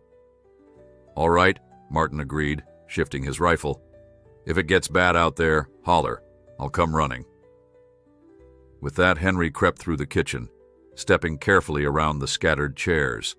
He eased open the back door, cringing at the faint creak of hinges. The yard lay swathed in shadow, but he glimpsed flashes of light across the fields, muzzle fire perhaps, or flashlights. Another shot reverberated, and Henry took cover behind a stack of weathered crates near the porch. His heart hammered as he peered into the blackness, trying to discern friend from foe. A silhouette darted across the far side of the barn, maybe one of Jim's men. Henry heard a muted cry, followed by a strangled oath. Instinct warred with caution. He wanted to run out and help, but that would leave the house vulnerable. Instead, he lifted his shotgun and fired a single round into the air, hoping the echo might momentarily distract any attackers. The boom rattled Henry's ears, and somewhere beyond the barn, a flurry of movement suggested the intruders had been startled. Rufus bounded onto the porch with a low growl, hackles raised, but he stayed at Henry's side this time. A breathless moment passed. Then came the rattle of distant gunfire. Faster now, like the staccato of automatic weapons. Henry realized these weren't just random thugs with sidearms. They had heavier firepower. His throat went dry. Jim's men, armed mostly with hunting rifles, might be completely outgunned. Suddenly, a figure sprinted into view, panting hard. Moonlight revealed it was Jim Hawthorne himself, his wide-brimmed hat askew. He stumbled toward the porch steps, holding his rifle in one hand and pressing the other hand against his shoulder. Henry leapt forward, catching Jim under the arm as he collapsed. "Jim!" Henry exclaimed in alarm, lowering him onto the porch. "You hurt?" "Scrape," Jim gasped, wincing. "They got me across the shoulder. I'll live. They're pinned down behind your tractor, 2 of my guys. The rest scattered." He struggled to catch his breath, eyes wild. "They're professionals, Henry. Maybe half a dozen. Bulletproof vests, night scopes, the works." Henry felt a surge of cold dread. "Stay here," he ordered. "I'll grab the first aid kit." But before he could move, Martin appeared at the back door, rifle in hand. "I heard the shots," Martin said, assessing Jim's wound. "We need to stop the bleeding." He grabbed a rag from the kitchen. pressing it to Jim's shoulder while Henry hurried inside for bandages. The rancher groaned, but Martin worked quickly, all the while scanning the yard for signs of further intrusion. From around the barn came another burst of gunfire, this one sharper, more intense. Martin cursed under his breath. "They're advancing. They know we're here." He glanced at Jim. "Can your men hold them off?" Jim gritted his teeth. "For a while, maybe, but not long." Henry, returning with bandages, knelt beside them, heart pounding. "We have to protect the house," he said, practically trembling with urgency. "If they get inside, we're done." Martin helped secure the makeshift dressing on Jim's shoulder, then looked Henry in the eye. "I need to get out there and slow them down. Otherwise, they'll flank the porch. You stay inside and guard the entrances. Keep an eye on the front. I'll circle around the side." Jim let out a ragged laugh. "You're in no condition for heroics, soldier." "I've been shot at before," Martin replied tersely. "Besides, I'll move fast, keep to the shadows." Henry hesitated, caught between worry for Martin and the realization that someone had to hold off the attackers. He gripped Martin's arm. "Don't get yourself killed," he said, voice trembling. "Your people are close. Another half hour or so, right?" Martin gave a curt nod. "I'll keep watch on the north side. Try to draw their fire away from the porch. When my team signals, I'll break off and head for the rendezvous." Henry clenched his shotgun. "All right, Godspeed." With that, Martin slipped into the darkness, hugging the farmhouse wall. Henry wanted to call out some last bit of advice, but no words came. All he could do was gather up the trembling Jim, hauling him inside to relative safety. He laid Jim on the living room couch, then hurried to bolt the back door. In the gloom, Henry heard faint moans from Jim as the bleeding refused to fully stop. Henry rummaged for more cloth, pressing it firmly against the wound. The rancher's face was drawn tight with pain, yet he managed to speak between shallow breaths. They must really want that soldier." Henry nodded grimly, blinking sweat from his eyes. "He's carrying something valuable to them, but I'll be damned if they'll take him." From outside came a new flurry of shots, followed by sparks of muzzle flash that lit the windows. Henry swallowed. "Stay put. I'm going to the front window." He crouched by the living room's front window, parted the shutters a crack, and squinted into the night. The barn's silhouette loomed, barely visible. Toward the north field, flickers of gunfire strobed the darkness. It seemed like multiple shooters were exchanging fire with Martin or Jim's men. Henry's heart hammered at each flash, praying Martin stayed low enough to avoid a bullet. A new noise reached him, the low thrum of an approaching engine. Henry's mind whirled. Had the black-suited men brought reinforcements, or was it Martin's extraction team arriving early? He spied a faint glow to the east, behind a stand of trees. It brightened, flickering across the fields. Then came the sound of rotor blades. A helicopter, perhaps. Hope and terror clashed in Henry's chest. If it was friendly, Martin might be saved. If it wasn't, they were in dire trouble. Straining to hear over the gunshots, Henry picked out the distinct chop-chop of helicopter rotors. There was a quick flash of a searchlight, then darkness again, as though the craft's crew had doused the light to avoid being seen. The firefight near the barn intensified, gunshots echoing like thunder. Henry cursed under his breath. If Martin's extraction had arrived, they'd need a safe spot to land or hover, and the orchard behind the fields was likely the only clearing big enough. Jim let out a hiss of pain from the couch. "Henry, you think that's your friend's ride?" "Might be," Henry replied, swallowing hard. "I just hope Martin can reach them." Henry cast a glance at his old radio set in the corner. Just a basic FM receiver. No good for direct contact. The special gear they'd used earlier was stored away, and it wouldn't be safe to power it up now. He remained at the window, scanning for any sign of men converging on the house. So far, none had attempted a frontal assault, which meant Martin's plan to draw them away was working. but Martin could be pinned down, or worse. Shots rang out closer to the porch. Henry ducked, adrenaline surging. A bullet pinged off the corner of the house with a sharp crack, sending splinters of wood flying. He jerked back, hearing Rufus bark in alarm. Jim groaned from the couch, pressing his uninjured hand to his forehead. "We're in it now," he muttered through clenched teeth. Henry forced himself to remain calm. Slowly, he lifted the shotgun's barrel and aimed out the window. By the faint moonlight, he saw a shadow flit across the yard. He squeezed the trigger. The shotgun roared, lighting the darkness for an instant. He couldn't tell if he'd hit anyone. Another bullet whizzed past the window, and Henry ducked again, cursing softly. The assailants must have circled around, possibly sending a small team to breach the farmhouse while the main force kept Martin busy. Time stretched agonizingly. Each second hammered home the reality that this quiet farmland had become a war zone. Henry huddled behind a toppled chair near the window. The lull of gunfire on the north side suggested Martin's location might be shifting, or else Jim's men were falling back. Another series of shots rattled the air, this time from behind the house. Henry bit his lip, wondering if the intruders had found a way to flank both sides at once. Then, from the back of the living room, Jim coughed. "Henry!" he rasped. "Someone's at the rear door." Henry's blood went cold. He scrambled from his position, heading through the house with the shotgun clenched tight. When he reached the kitchen, the door trembled as someone tried the knob. Henry pressed himself flat against the wall, breath shallow. If they broke in, he'd have only a second to react. The knob rattled once more, then silence. He braced, counting heartbeats. Suddenly the door burst inward with a splintering crack. Henry glimpsed a dark-clad figure stepping inside, pistol raised. Henry fired reflexively. The shotgun's blast was deafening in the enclosed space, the muzzle flash revealing his attacker's stunned expression.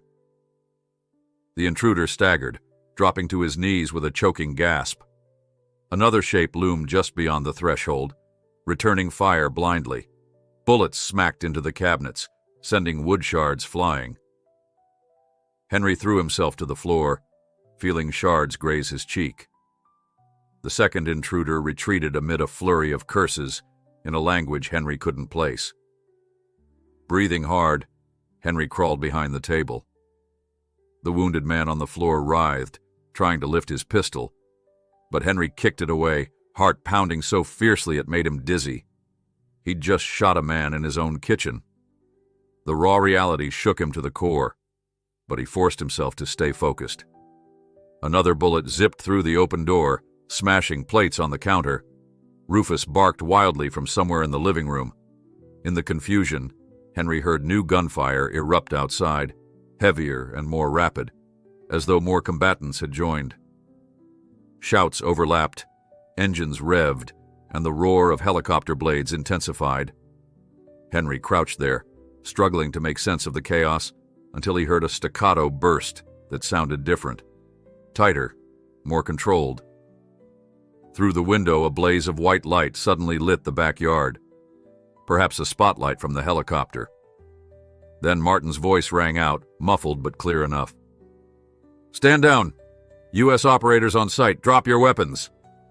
The thunderous crack of an assault rifle followed, and the intruder outside the kitchen door yelled in alarm.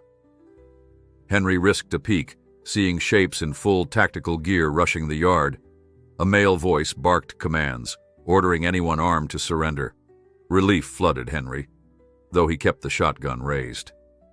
He prayed Martin was still alive, and that these new arrivals were indeed on their side.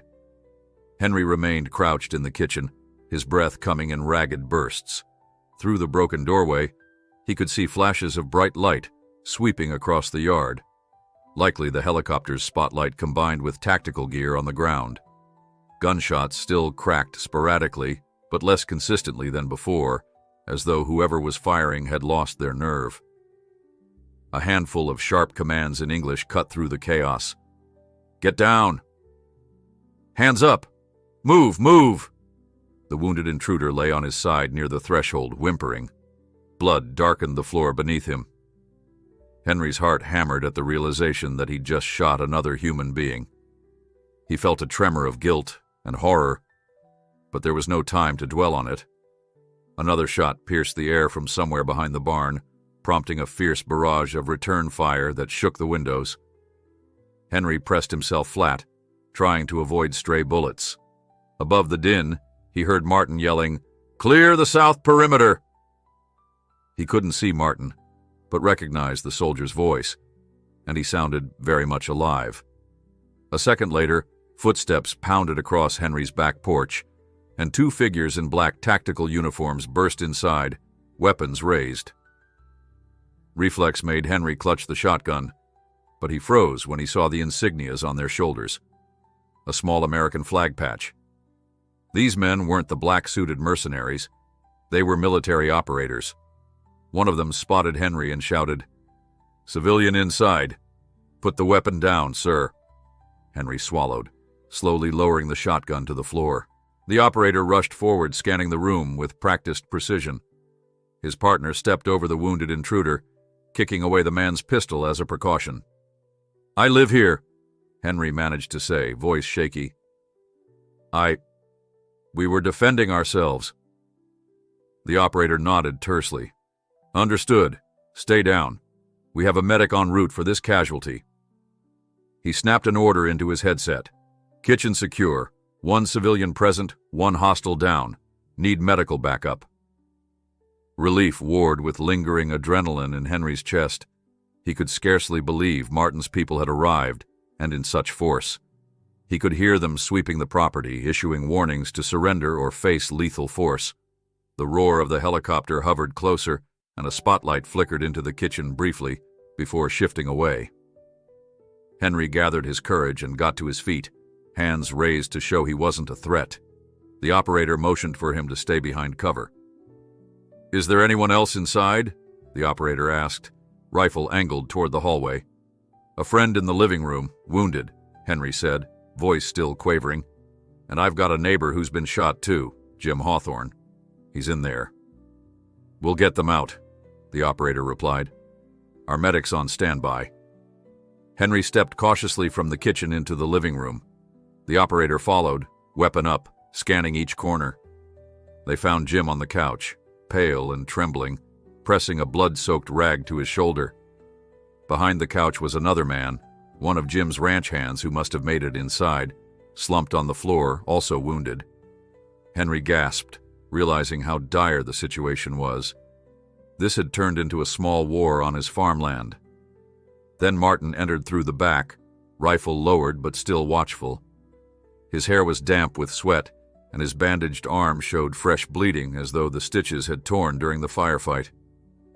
He spotted Henry and nodded in grim relief. "You good?" he asked. Henry exhaled shakily. "Been better, but I'm alive. What about outside?" Martin's eyes flicked around the living room. "We took down or captured at least 4 hostiles. 1 more might have fled. The helicopter belongs to my unit. Special ops team sent to extract me." He paused, noticing the wounded ranch hand on the floor. "We'll get help. Stand by." The lead operator in the living room spoke into his headset, requesting medics. Moments later, 2 additional operators rushed in with packs of supplies, kneeling beside Jim and the ranch hand to administer first aid. Henry stepped back to give them space, watching in awe as they worked with swift efficiency. A chunk of the living room window was missing, blasted apart by gunfire. The night air streamed in, carrying the smell of gunpowder and trampled earth. Rufus stood near Henry's legs, shaking but unharmed. Henry stroked the dog's head absent-mindedly, heart pounding. "I never wanted this," he murmured. Martin overheard and placed a hand on Henry's shoulder. "I know," he said quietly. "Neither did I. But you did what you had to do." For a moment their eyes met, sharing an understanding that neither man would walk away from this unchanged. Outside, the helicopter's rotors thundered, cutting through the darkness. A voice blared from a loudspeaker. "Stand down and surrender. This property is under protection." Another burst of gunfire echoed from the far side of the barn, followed by the sharp command of a squad leader. Henry felt his heart lurch. Some of the attackers were still fighting. Martin scowled, glancing at the door. "Hang on," Martin told Henry. "Stay here with these folks. I'm going to help secure the perimeter." He turned to the operator who'd led the entry team. "Give me a sidearm if you can spare one. My rifle's jammed, and I'm not about to rejoin the fight empty-handed." The operator hesitated. Martin might outrank him, but protocol demanded caution. Still, the man swiftly produced a 9mm pistol from a spare holster. Martin checked it and nodded in thanks. Before Henry could protest, Martin slipped outside again, vanishing into the nighttime chaos. Henry stared at the gaping doorway, torn between wanting to follow and knowing he'd only be in the way. Jim groaned, pulling Henry's attention back to his wounded neighbor. The medics had stanched the bleeding, applying a pressure wrap. "He'll be okay," one medic told Henry in a clipped voice. "Bullet grazed the shoulder. We'll evac him soon." Relief flooded Henry, and he sank to his knees beside the couch. "Thank you," he whispered, voice choked. "He was just trying to help me." The medic merely nodded, moving on to the ranch hand, who had been hit in the leg. As Henry patted Jim's hand, the rancher mustered a faint grin. "Told you I'd help," Jim rasped. "Didn't think it'd end in a damn war zone." Henry shook his head. "We'll get you patched up." From outside came one last volley of gunshots, followed by shouts of "Clear!" and "All hostiles down!" Henry's shoulders sagged in relief, though fear and confusion still whirled inside him. He rose, stepping over the debris-strewn floor to peer out into the yard. Operators moved around with flashlights, securing the perimeter. The helicopter's searchlights swept over the barn. Shattered crates and bullet-pocked machinery testified to the intensity of the firefight. Bodies of wounded attackers lay where they'd fallen, now guarded by armed soldiers who barked at them to stay still. Henry ventured onto the porch, where he found Martin speaking with a stern-faced officer wearing night vision goggles. The officer noticed Henry and halted the conversation, inclining his head in a brief nod of acknowledgement. "You must be Mr. Cole," the officer said. "I'm Captain Odell, leading the extraction team for Sergeant Martin. My men will secure your property and process these hostiles. Thank you for assisting in this matter." Henry swallowed hard. "I didn't have much choice," he said, voice unsteady. "They came here with guns." Captain Odell's gaze was sympathetic. "Understood. We'll handle cleanup. Our priority is retrieving Sergeant Martin and any intel he carries. Additionally, we'll render medical aid to your neighbors, and we'll ensure no further threats remain." Martin, pistol lowered, offered Henry a small, tired smile. "I told you they wouldn't leave me behind," he said quietly. "It's over now." Henry wiped sweat from his brow. He let out a shaky breath, trying to process the sheer scale of destruction that had befallen his land. "I appreciate what you've done," he managed. "But my farm, my neighbors, this is going to take a long time to fix." Martin nodded, glancing across the yard where uniformed men were already zip-tying the hands of wounded attackers. "They'll face justice," he said. "Your local authorities may get involved, but Captain Odell's team will keep it contained as much as possible. I'll personally file a report that you acted in self-defense. None of this is your fault." Henry's relief collided with the sobering reality that nothing would ever be the same. He looked back into the house, glimpsing Jim on the couch, the bullet holes in the kitchen door, and the shredded window frames. The remnants of a peaceful life. He thought of the future, how folks in town would whisper about the battle that took place here, how he'd have to explain the patchwork of bullet scars on his farmhouse walls. A wave of exhaustion crashed over him. "You'll be leaving soon, then?" Henry asked Martin wearily. Martin hesitated. "Yes. My orders are to depart with Captain Odell's team. I have to debrief my command about what happened. After that, well, I'm not sure." His gaze drifted to the broken porch step where Rufus hovered uncertainly. "I wish there was a way to pay you back for everything, Henry. Without you, I'd have bled out in that ditch." Henry offered a small nod. "I'd do the same again," he said softly, though the trauma was still fresh. "Couldn't let you die out there." Before Martin could reply, a pair of medics rushed by with a stretcher, heading for the living room to collect Jim. Henry stepped aside, letting them pass. More soldiers emerged from the darkness, carrying captive mercenaries who grimaced in pain or glared defiantly. Captain Odell signaled for radio silence to be lifted, and the helicopter roared overhead, preparing to land or hover for extraction. Henry felt the momentum of events sliding beyond his control. Each operator had a role, each piece of the operation moving like clockwork. But amidst the frenzy, Martin lingered at Henry's side, gaze flickering with unspoken gratitude. Finally, Martin extended his uninjured arm, offering a handshake. Henry gripped it firmly. "I'm sorry for all this," Martin said, voice low. "I hope you'll forgive the mess I brought to your doorstep." Henry mustered a wan smile. "I'll manage," he replied, swallowing the tightness in his throat. "Take care of yourself, son." Martin nodded, eyes glistening. "I will." Then he turned, heading toward the helicopter's flashing lights, guided by two fellow soldiers who greeted him like a lost brother, finally returned. Henry watched as they disappeared into the gloom.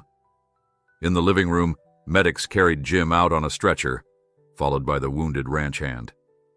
Henry murmured words of encouragement, promising to visit them in the hospital. Outside, the yard filled with the sound of men calling out status updates, the clank of weapons being secured, and the hum of vehicles pulling onto the field to load captives. The helicopter's engine intensified, and soon Martin and the operators would be airborne, leaving Henry to sort through the aftermath.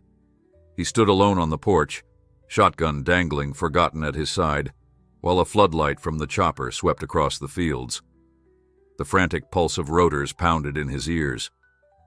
As the helicopter lifted off, scattering dust and straw, Henry raised a hand to shield his eyes, watching until its lights vanished into the night sky. In that silent moment afterward, all he could hear was his own ragged breathing and the distant moan of a wounded attacker guarded by the soldiers. Slowly, Henry descended the porch steps, Rufus following close. Nothing about this night had gone according to the rules of his quiet life, yet he couldn't regret saving Martin. Deep in his bones, Henry believed some things were worth defending. He gazed across the bullet-ridden barn, the shell casings glinting in the dirt. Tomorrow, perhaps, he would find a semblance of normalcy. But for now, the echoes of gunfire lingered in the night air, and Henry knew that in the darkness he had discovered both the fragility of his solitude and the enduring strength of his own resolve. By the time dawn arrived, Henry Cole had barely slept. After the helicopter left with Martin and his team, the special ops soldiers who remained spent hours processing the scene. They took statements, cataloged spent shells, and did their best to stabilize or evacuate the injured mercenaries. Local deputies showed up near 3 a.m, summoned by frantic phone calls from neighbors who had heard the gunfire. In a swirl of flashing lights and hushed conversations, Henry found himself repeating his story until it blurred in his mind. How he'd discovered a wounded soldier, how men in suits arrived to take him, how a battle had been fought in his yard. When the sun finally broke over the fields, streaks of pink and orange lit up the battered farmhouse. Broken glass and bullet holes scarred the walls, and dried blood stained the grass where combat medics had administered triage. Henry stood on his porch, gazing out over a landscape that looked more like a war zone than the peaceful farmland it had been only a day before. In the yard, a handful of uniformed sheriffs milled about, speaking in low voices, while 2 remaining special ops men oversaw the mercenaries who had survived. These captured intruders were handcuffed and waiting under guard near the barn, sullen and silent. Rufus lay at Henry's feet, ears drooping, as if the dog sensed the heartbreak that had settled in his master's chest. Henry stroked Rufus's fur absently, still trying to process how much had changed. He recalled Martin's promise. He would personally file a report clearing Henry of any wrongdoing. Henry trusted that vow, though he feared the endless questions and inevitable rumors that might plague him. The townspeople would whisper for months or years to come, spinning tales about secret missions and nighttime raids. At the same time, Henry felt relief that Martin had survived and that the soldiers' superiors had indeed come for him. He stepped off the porch, wincing at the stiffness in his joints. The older deputy, a man named Rourke, approached with a clipboard. Rourke tipped his hat in polite greeting, eyes flicking to the bullet-riddled door. "Henry," he said gently, "I'm real sorry for what happened here. We'll do everything we can to help with repairs or file the right paperwork to make sure you aren't saddled with costs." Henry managed a tired nod. "Thank you," he murmured, voice rough from lack of sleep. He rubbed his eyes, which felt gritty and sore. "How's Jim Hawthorne?" Rourke consulted his clipboard. "The medics took him and his ranch hand to the hospital in town. Their injuries aren't life-threatening from what we heard. They'll be laid up for a bit, but they'll pull through." Relief spread through Henry, easing some of the guilt that gnawed at him. "Good," he said. "They were just trying to help." He glanced toward the barn, where one of the mercenaries glared his way. "What happens to them?" Henry asked. "The ones we captured?" Rourke sighed, lowering his voice. "That's complicated. Apparently the feds have jurisdiction. The two men from the Special Ops unit who stayed behind say these mercenaries might be linked to an international ring, so they'll likely be transferred out of county custody." Henry shook his head wearily. "Nothing about this feels real. Yesterday everything was normal. Today, this." He gestured to the damage, the scuffed earth, the swirl of uniforms. Rourke squeezed Henry's shoulder. "Folks in town know you, Henry. You've always been the quiet sort, minding your own business. Everybody can see you got caught up in something that wasn't your fault. Don't blame yourself." Henry's eyes burned as he nodded. "I appreciate that, Deputy." He turned away, crossing to where the two Special Ops soldiers conferred near the barn's entrance. They noticed him approach and straightened, regarding him with polite respect. One soldier, tall and lean with a faint scar across his jaw, stepped forward. "Mr. Cole," the soldier said, "we'll be pulling out shortly. Our orders are to let local law enforcement secure the scene now that the primary threat is neutralized. Captain Odell regrets he couldn't stay, but he needed to escort Sergeant Martin for immediate debriefing." Henry looked at the soldier's uniform, noticing no visible name patch. "I understand," he replied. Did he leave any message?" The soldier paused, then nodded. "He asked us to pass along his thanks, and he said he'll do everything in his power to protect you from any fallout. He was quite adamant about that." Henry swallowed. "All right, thank you." A clatter drew their attention. One of the mercenaries had tried to stand and was swiftly forced to sit again by a deputy. Henry exhaled slowly, turning back toward the farmhouse. "I guess that's it then," he murmured. "Sir," the soldier said quietly, "you did a brave thing here. In my experience, civilians rarely choose to stand in harm's way for someone they barely know. If you ever need assistance in the future, we'll find a way to repay the debt." Henry almost smiled at that. "I'm no hero," he replied. "I just did what seemed right." He went inside, leaving the operators to finish their tasks. The living room was a wreck of broken glass, scattered furniture, and splintered wood. Sunlight streamed through the bullet holes in the walls. It pained Henry to see his home so damaged, but a deep well of relief buoyed him. He was alive, and so was Jim, and Martin had escaped these shadowy pursuers. He set the shotgun aside on a table, wondering if he'd ever pick it up again without remembering the night's violence. A few hours later, The last of the uniformed soldiers and deputies departed, leading the captured mercenaries away in a caravan of vehicles. They left Henry with contact numbers for insurance claims and official statements, along with a promise that specialists would return to finalize their investigation of the site. Once the sounds of engines faded, Henry found himself standing on his porch again, alone with Rufus. The hush of the midday sun was eerie. In the distance, he saw the shimmering fields of wheat still standing despite all that had happened. He walked to the barn, shoulders slumped. The bullet holes in the exterior told a story of frantic gunfights. Inside, scattered straw and shattered crates showed where men had taken cover behind farm equipment. Henry bent down to pick up a spent casing, turning it over in his fingers. A bitter taste filled his mouth. This bullet had cut across a piece of land that had known only peace in his lifetime. He dropped it with a sigh. When the phone rang in the house, the sharp noise startled Henry so much he nearly dropped his hat. He rushed inside, stepping over debris, and snatched up the receiver. "Hello?" "Henry?"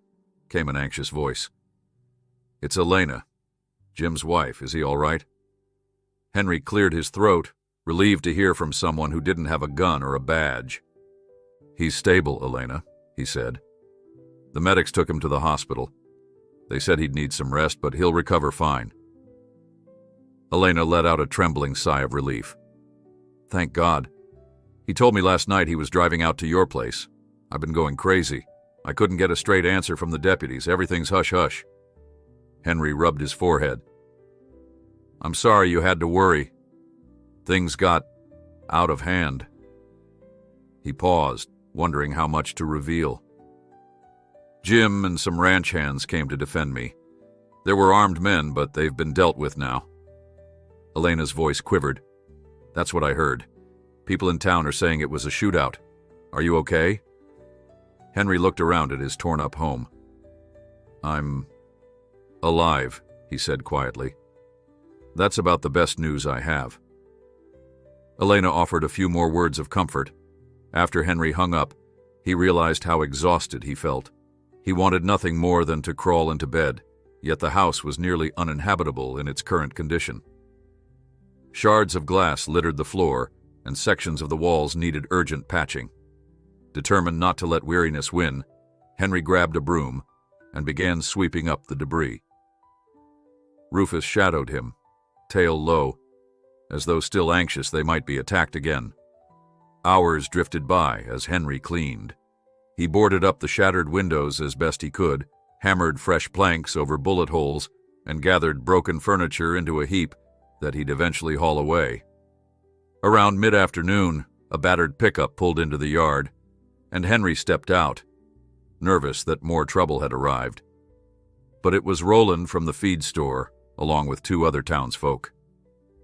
They brought plywood, nails, and some fresh provisions, offering to help Henry repair whatever they could. Touched by their kindness, Henry accepted. While they worked, Roland asked gentle questions. "Were you hurt? Did they catch those men? Did the soldier get away safely?" Henry answered in short phrases, avoiding too many details. He sensed the townspeople were both alarmed and fascinated, but he kept Martin's name out of it, figuring that secrecy remained vital. By sundown, the worst of the damage had been patched enough to keep the house secure. Roland handed Henry a cold soda, patting his shoulder. "You sure you're all right?" Roland asked softly. "Anyone who's been through a shootout, well, that kind of thing leaves a mark." Henry nodded, swallowing a lump in his throat. "I'll manage," he replied, forcing a small smile. "But if you see Jim's family, please tell them I'm praying for his quick recovery." Roland promised, then loaded his tools. He and the others departed, leaving Henry alone once again, the porch silent under the fading light. He sank into his porch chair, gazing at the fields tinted gold by the setting sun.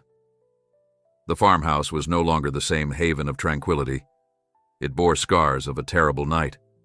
Yet Henry was still here, and so was Rufus, who curled at his feet, thumping his tail softly. As darkness began to settle for the second night since the battle, Henry felt a wave of loneliness. He found himself thinking of Martin, wondering where he was now and if his mission had succeeded. Perhaps Martin was sitting in some military outpost, drafting reports, facing interrogations from his superiors. He might never return to this farm, but Henry hoped the soldier found peace, free of the men who had hunted him so relentlessly. In the quiet that followed, Henry recalled the final handshake they'd shared. Though Martin was only a temporary presence in his life, that gesture carried a sense of unspoken gratitude and respect. Henry realized he'd never forget the determined look in Martin's eyes, or the vulnerability he'd shown in those first fevered hours when Henry rescued him from the ditch. A part of Henry wanted to believe that someday he might receive a letter or call from Martin, letting him know things had turned out all right. Until then, Henry would continue patching up his land and his heart, stitching the broken pieces back together as best he could. He rose slowly, joints protesting from the day's labor, and shuffled into the house. Though the windows were still boarded in places and the furniture was battered, the farmhouse felt marginally more secure. He fed Rufus, made a simple dinner of bread and canned soup, then settled onto the living room couch. The weariness in his bones weighed him down, and he let his eyes drift shut. In dreams, the gunfire returned, and Henry jolted awake more than once, heart pounding. Each time he forced himself to breathe, to remind himself that the danger had passed. By the time the moon rose high, he finally slumped into a fitful rest. Through the battered walls, a gentle breeze whispered across the farmland, and in that hush, Henry thought he heard the faint echo of rotor blades overhead. Just a memory, fading now into the distance, leaving him with nothing but the lingering hush of a farm that had survived the storm. A week later, Henry Cole found himself standing by the barn at dusk, gazing over a landscape still marked by the scars of battle. He'd spent day after day repairing what he could, replacing shattered planks, removing spent casings from the dirt, and scrubbing away bloodstains left behind on the porch. Slowly, the place was beginning to look like a functional farm again, but the memory of gunfire at midnight refused to fade. Even Rufus remained more skittish than before, barking at every distant engine and standing guard beside Henry whenever they strolled through the fields. A gentle wind rustled the wheat, brushing the ripe stalks in soft golden waves. The crop looked good this season, a small comfort in the wake of so much chaos. Henry kept telling himself he should be thankful. No one from his side had died, and the bullet holes in his farmhouse walls were fixable. Yet each night, he lay awake long after darkness fell, replaying images of muzzle flashes cutting through the gloom, mercenaries stepping into his kitchen, and Martin's resolute face promising Henry he'd do his best to make things right. Jim Hawthorne had come home from the hospital just the day before. Henry dropped by that morning, carrying a fresh loaf of bread and some vegetables as a gesture of friendship. Jim, resting in a recliner with his arm in a sling, greeted Henry with weary cheer. "Doc says I'll be out of commission for a while," Jim had said wryly, "but at least I'm breathing. You sure you're okay yourself, Henry?" Henry offered a small smile, assuring Jim that he was managing, though he still felt haunted. Neither man spoke much about the shootout itself, leaving unspoken the knowledge that they were lucky to be alive. Now, in the gentle hush of twilight, Henry stepped into the barn and double-checked the feed bins. He still half expected to see bullet casings hidden among the hay bales. Everything was calm, just the usual rustle of mice scurrying in the rafters, the quiet snuffling of a few goats in their pens. He lifted a lantern off a hook, scanning the interior for any missed damage. Shadows wavered across the timbers, momentarily conjuring visions of men crouched behind crates. He shook off the memory and headed back toward the house. A battered old mailbox stood by the dirt lane near the gate that led out to the main road. The postman sometimes delivered in the evening if the route ran late. Henry decided to check for mail, A new habit he'd developed since the shooting left him restless. Outside, the sky blazed with pink streaks. He made his way down the lane, Rufus padding along, nose to the ground. Reaching the mailbox, Henry opened it to find a thick manila envelope jammed inside. The return address was blank, but his name, Henry Cole, was typed across the front. He felt his pulse skip as he lifted it out, sensing it might be something unusual. Bills and catalogs didn't come in envelopes like this. Tucking it under his arm, Henry walked back to the farmhouse, heart drumming. He settled at the kitchen table, noticing faint scorch marks still visible on the walls. Rufus curled at his feet, tail thumping quietly. With careful fingers, Henry peeled away the tape sealing the envelope and withdrew its contents. A folded letter emerged, along with a smaller padded pouch. Immediately, Henry recognized the signature on the letter, just the first name, Martin. He began reading. "Henry, I'm writing to you from a secure location. I can't say where, and I can't say much about the details of my mission, except that the intel we extracted from those men has proven vital. We're dismantling an operation that reaches further than I imagined. I meant what I said. Your courage saved my life. And because of you, countless others will benefit from the truths we've uncovered. You have my deepest gratitude. I'm aware your home and your peace were violated because you helped me. In this pouch, you'll find a token of appreciation, enough funds to cover whatever repairs you need, along with something extra for your troubles. I wish I could do more, but secrecy remains paramount. If you ever need further assistance, there's a phone number enclosed. It belongs to someone in my chain of command who can offer quiet support if circumstances demand it. I hope your friend Jim recovers swiftly. I trust the community you've built will stand by you. Please don't let this experience shake your faith in the kindness that still exists in the world. There aren't many people who would do what you did, sheltering a stranger despite the danger.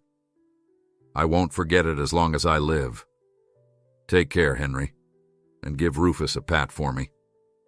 Martin Henry blinked at the tears stinging his eyes. He set the letter down, then reached for the padded pouch. Inside, he discovered a thick wad of bills, far more than he had ever held in his hands. There was also a business card with no name, only a single phone number, and the words, "Priority Liaison." Gently, Henry rechecked the envelope, confirming that was all. No return address, no official seals, just Martin's promise delivered in secret. For a long moment, Henry couldn't speak. He recalled that day he'd found Martin half dead on the edge of a ditch, the soldier's life pouring from a bullet wound. If Henry had turned away, none of this might have happened. He could have avoided the chaos, the bullet holes, the deep ache in his bones. But he also knew, with absolute certainty, he wouldn't change a thing. He was an old farmer who believed in doing right by others, and that belief had carried him through the storm. He stood, crossing into the living room. Rufus followed, wagging his tail as Henry sat in his worn armchair. The dog placed his head on Henry's lap, seeming to sense the swirl of emotions. Henry sighed, stroking Rufus's ears.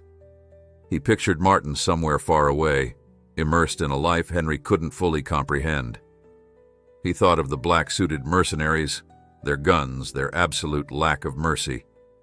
He remembered the special ops team swooping in, saving them from total devastation. And now this letter, reminding Henry that the world was more complicated than he'd realized, full of hidden battles and alliances. Looking down at the wad of bills, Henry felt torn. Money wouldn't erase the memories, nor fix every bullet-scarred board, but it would help patch the leaks, fix the tractor Martin had hidden behind, repair the barn, and replace broken windows. He could pay Jim back for any medical bills insurance didn't cover, maybe even do something special for the neighbors who had come to his aid. Henry resolved not to squander any of it. He'd use every last cent to restore what had been lost. He stood again, returning to the kitchen with new purpose. Rummaging in a cabinet, he found a metal coffee tin. Carefully, he slipped the bills inside, then set the tin on a high shelf behind some canned goods, out of casual sight. The business card he pinned to a small bulletin board near the phone in case he ever needed that cryptic contact. Then he returned to Martin's letter, rereading it under the overhead light. A faint smile tugged at his lips when he saw the final line about Rufus. Even after everything, Martin hadn't forgotten the dog that nearly got shot defending the farm. Henry decided to pen a reply, though he had no address to send it. Maybe he'd keep it folded in a drawer, or mail it to that phone number if that even made sense. For now, he just needed to put thoughts into words. He found an old notepad and a pen, sat at the table, and began writing in his neat block letters. Martin, I can't express how grateful I am to know you're safe. Thank you for the funds, though you didn't owe me anything. Your life was payment enough. My place is banged up, but folks around here rallied behind me, and we'll fix it soon enough. Jim's going to pull through, and so will I. You've done more for me than you know, reminding me that even in the midst of chaos, there's room for decency. If the world had more men like you, maybe we wouldn't see so many shadows. Stay safe, soldier. Henry. He set the pen down, reading over his short message. Perhaps one day he'd find a way to get it to Martin. Or maybe it would remain a private testament, an unspoken vow of friendship between two men whose paths had crossed under extraordinary circumstances. Either way, it felt right to have the words on paper. Rufus let out a soft huff, as though urging Henry to take a break. Glancing at the clock, Henry realized it was past 9 in the evening.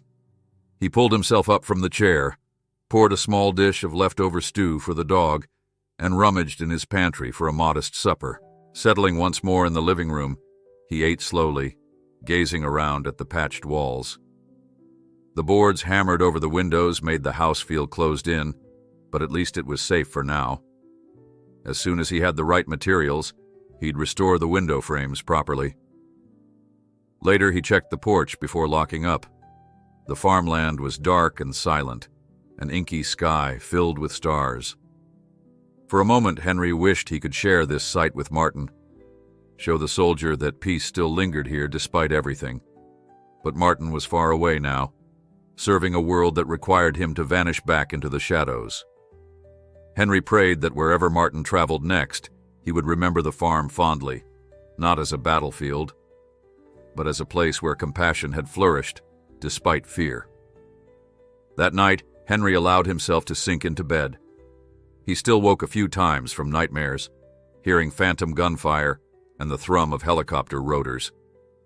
Each time he reached over and flicked on the bedside lamp, scanning the bedroom to assure himself no intruders lurked. Eventually, Rufus leapt onto the foot of the bed, offering silent companionship. Henry drifted off again near dawn, a faint sense of hope tugging at his dreams. Morning light streamed in through gaps in the boarded window, warm and golden. Henry rose, stiff-limbed but determined to keep rebuilding. Downstairs, he fixed coffee in a battered percolator, carrying his mug outside to greet the day. Dust motes danced in the new sunshine.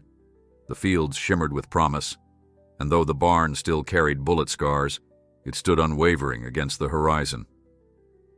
He sipped the coffee, letting the aroma steady him. Today, he would plan a trip to the hardware store for window glass and lumber. He would check on Jim later, maybe bring over some fresh eggs to brighten the man's day. Slowly, he'd reclaim his life from the chaos that had intruded.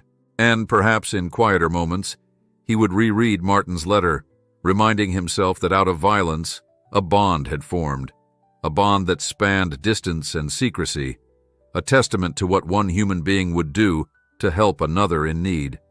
As the sun crept higher, Henry gazed at the fields, letting a calm resolve take hold. Though the storm had passed, its echoes remained. Yet the farm endured, and so would he. He turned, patting Rufus's flank. Together, they ambled toward the chicken coop, the start of a new day. There was work to be done. Fences to mend, seeds to sow, a life to piece back together. And in that steady, familiar rhythm, Henry found purpose once more. holding close the memory of a soldier rescued, a friend gained, and a farm that still stood tall under the open sky.